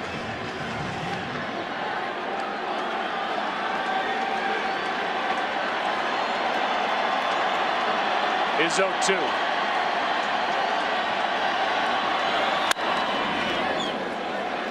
Still nothing in 2.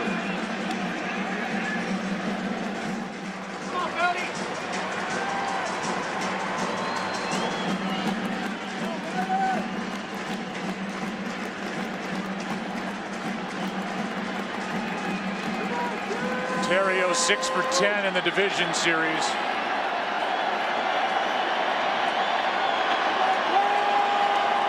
Has struggled since the start of the LCS. Takes a ball outside.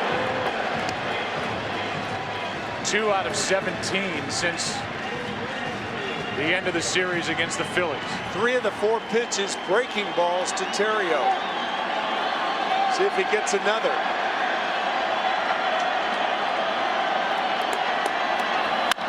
Left side, coming to the plate, Descalso. Out at first is Theriot. It's a 9-8 game with Pujols coming up.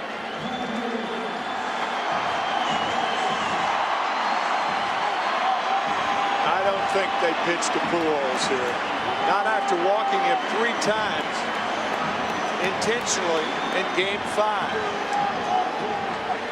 But if you walk him, you pitch to a very tough Lance Berkman. And a very hot Lance Berkman. He has been the Cardinals' best hitter. He's been the best hitter in the World Series.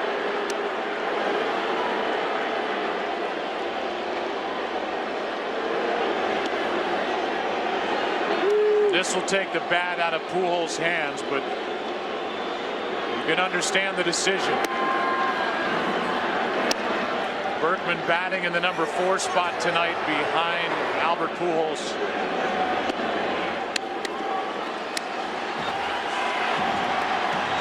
And the Texas native, Lance Berkman, will walk to the plate.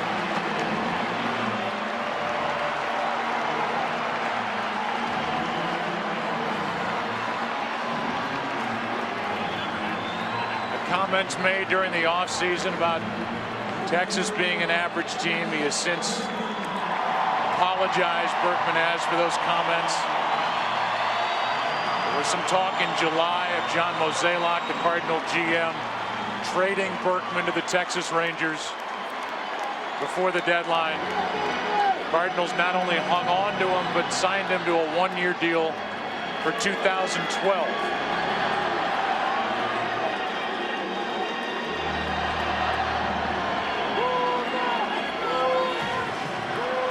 Good speed with the lead runner, John Jay. Pujols, the runner at first. 2 out.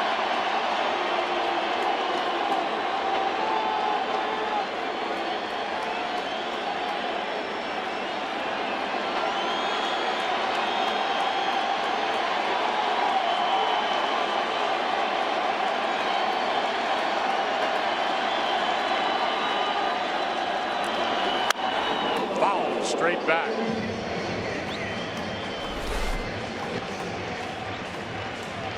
Looking fastball and missed it. The trail runner is Pujols, representing the potential winning run. Not a fast runner, but very savvy on the bases. Outfielders are so deep. So deep, I was thinking the same thing. Why go into a doubles defense when a single will tie it? I don't get it. I don't either. A base hit out of the infield, and John Jay can walk home. That's right. The best arms are in center with Hamilton and in right with Cruz. But they're so deep. They're too deep for their arms to do any good.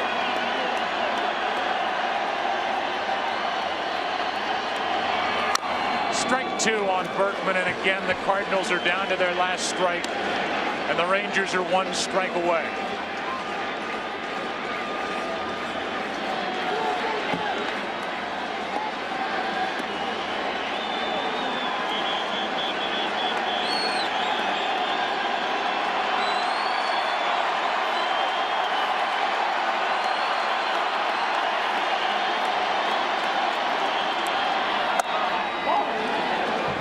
Inside, ball 2.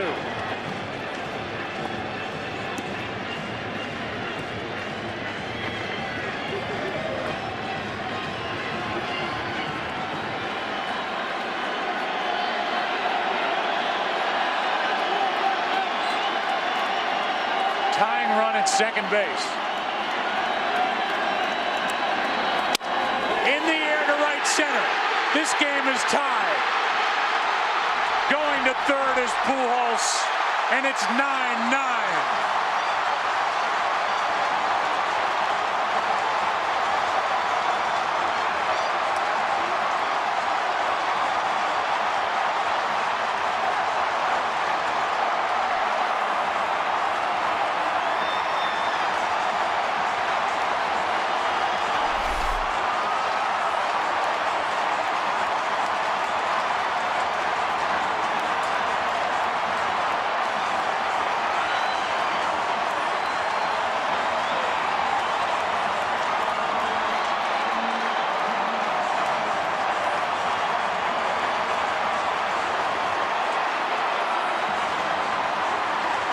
They just won't go away.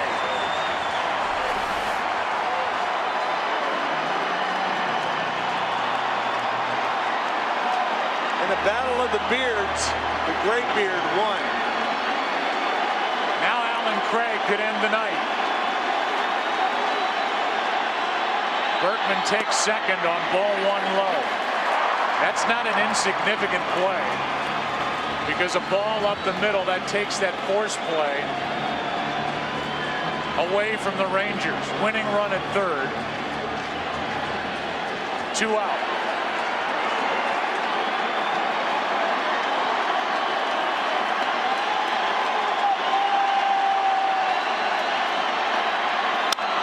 Left side. Beltre gathers it, throws it, and we are going to the 11th. Hamilton homered to give Texas the lead. The Cardinals tie it. RBIs by Terrio and Berkman with 2 out. What a night. Tied 9-9. A starter during the year, Jake Westbrook takes over. Here's the game-tying hit off the bat of Lance Berkman in the bottom of the 10th.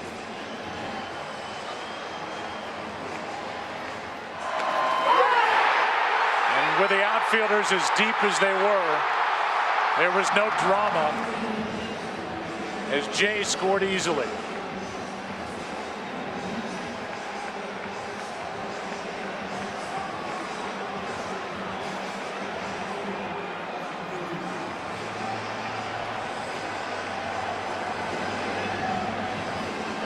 Berkman saluted when he got back out to right field. Westbrook's ready to go, but there is no hitter. And finally, Nelson Cruz comes out of the dugout. Westbrook wasn't even on the active roster for the Cardinals for the division series of the NLCS. He worked 1 inning of relief on Sunday night and was on the list, at least, of potential starters if there is a Game 7 tomorrow night.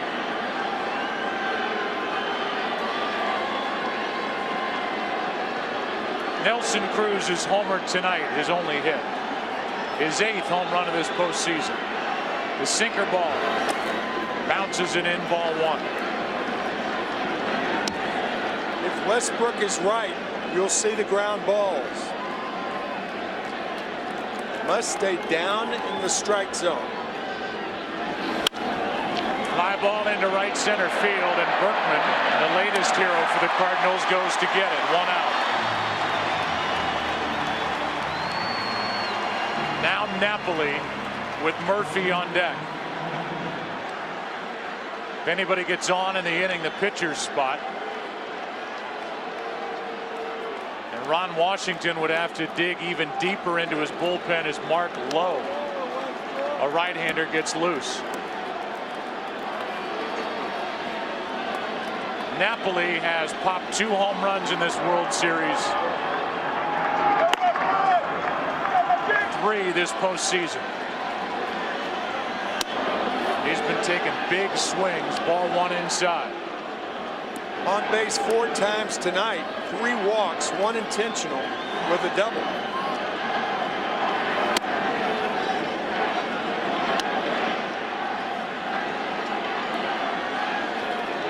He gave Texas a lead back in the 4th inning with an RBI hit, then twisted his left ankle going around second.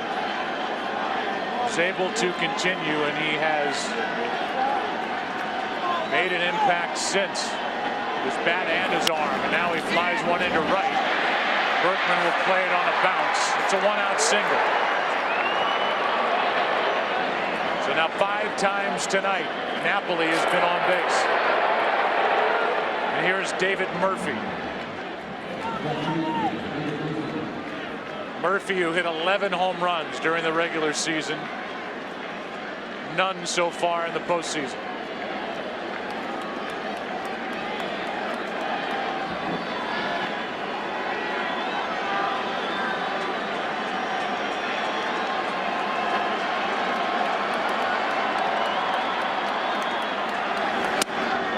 Nobody is in the on-deck circle, and now Torey Alba comes out as Feldman's spot is next.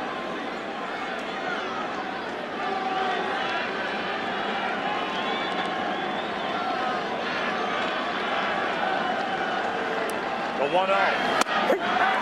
Ball and a strike.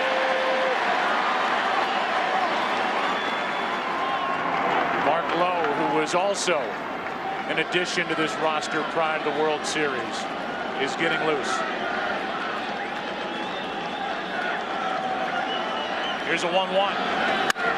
Fly ball into center. Jay is there, 2 out.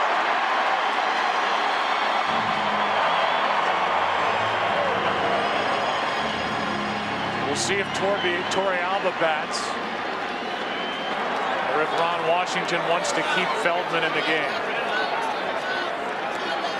He's used Torey Alba once as a decoy and now again. Double decoy for number 8. And it makes sense. I mean, there's a runner at first, 2 out. I think a different situation. Ron Washington would have used the pinch hitter, but he wants Feldman is his best option out of the bullpen now. That's absolutely correct.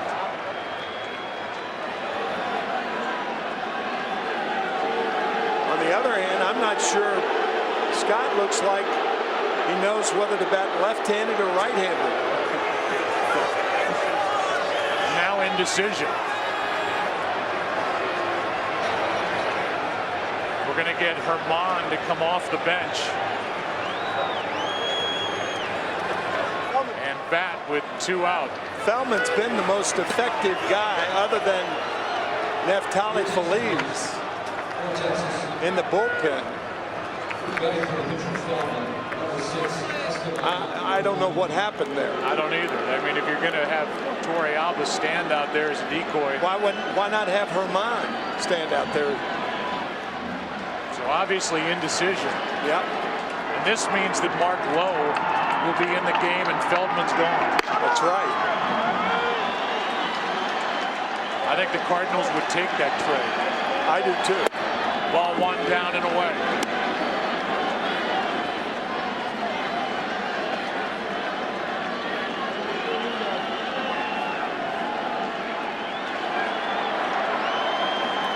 One ball, no strikes on Herman. Should end the inning. Terrio backs up, makes the play. So the Rangers don't get the hit out of Herman, and they've lost their most effective reliever they had left on the night. Cardinals tied it. Hamilton put the Rangers back on top. Berkman tied it again. Bottom of the 11th. Tied at 9.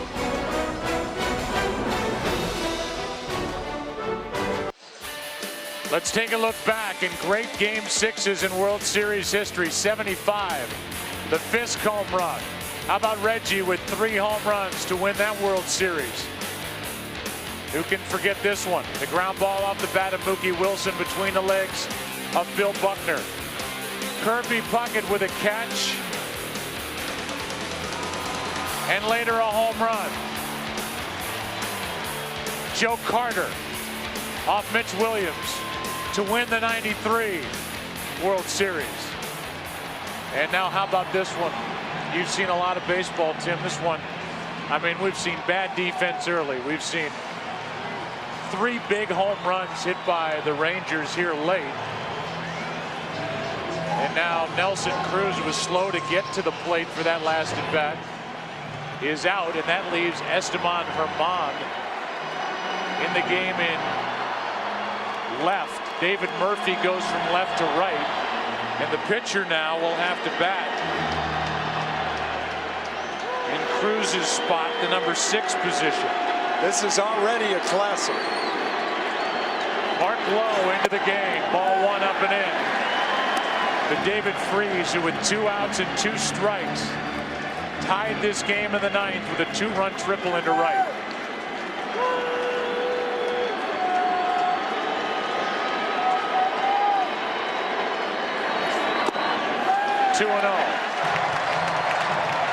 It's Freese now, then Yadier Molina, then Descalso.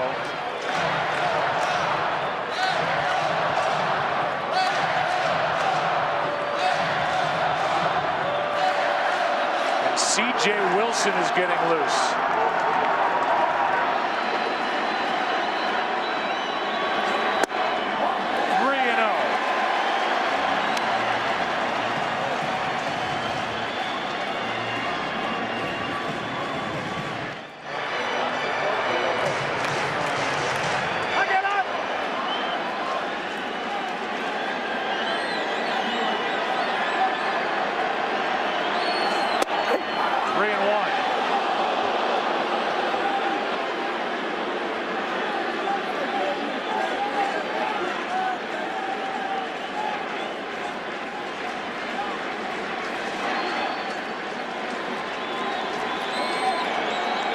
Freese has hit 4 home runs this postseason. He's swinging for number 5 right there, and it's a full count. The Rangers a strike away from winning it in both the 9th and 10th innings. 2 strikes on Freese, 2 strikes on Berkman.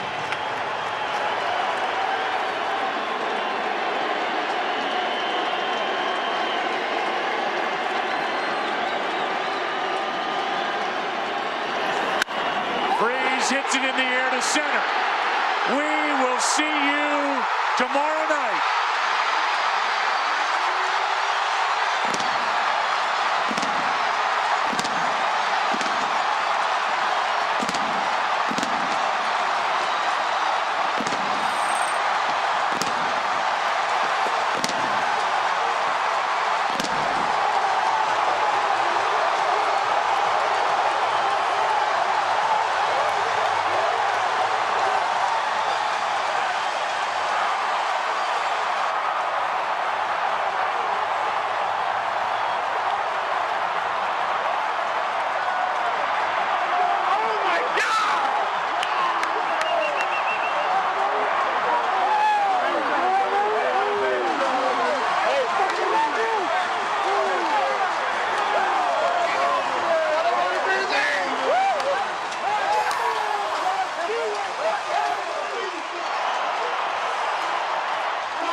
How did this happen?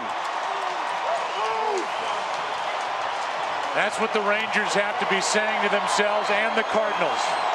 Crashing this postseason party. And they have pushed this 2011 postseason to the final day. And it has been some kind of ride.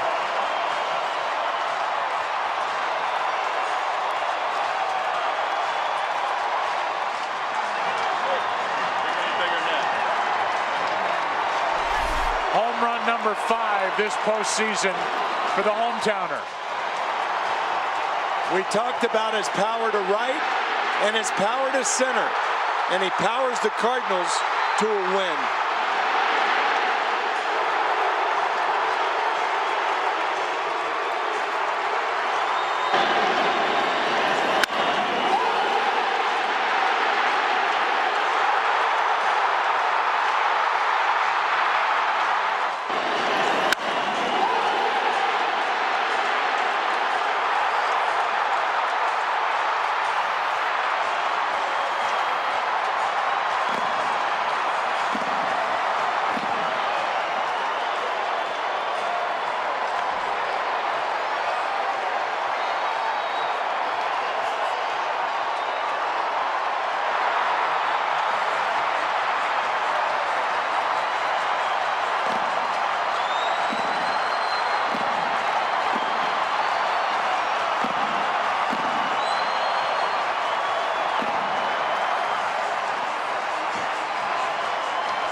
Ten runs on, 13 hits, 3 errors for the Cardinals, 9 runs, 15 hits, 2 errors for Texas, and a final in 11.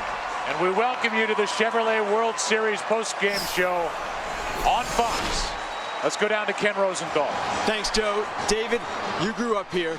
You know what it's like to be a Cardinals fan. What was it like hitting that home run? Man, that was incredible. I'm just glad I had a chance after looking like an idiot on that pop-up. But we fought back, you know.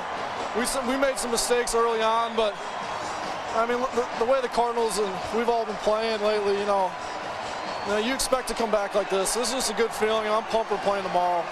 The triple in the ninth, did you think it would be possibly caught? Did you think it might go out? You know, I don't know. Initially, I was like, this is a great, are you kidding me? My first AB off Feliz is in this situation ever. And I just bared down and, you know, got a pitch to hit. And initially, I thought I hit it pretty good, and I thought Cruzy was going to grab it. So just a lot of emotions on that one.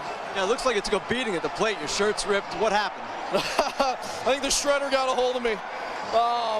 You know, that was just an incredible feeling.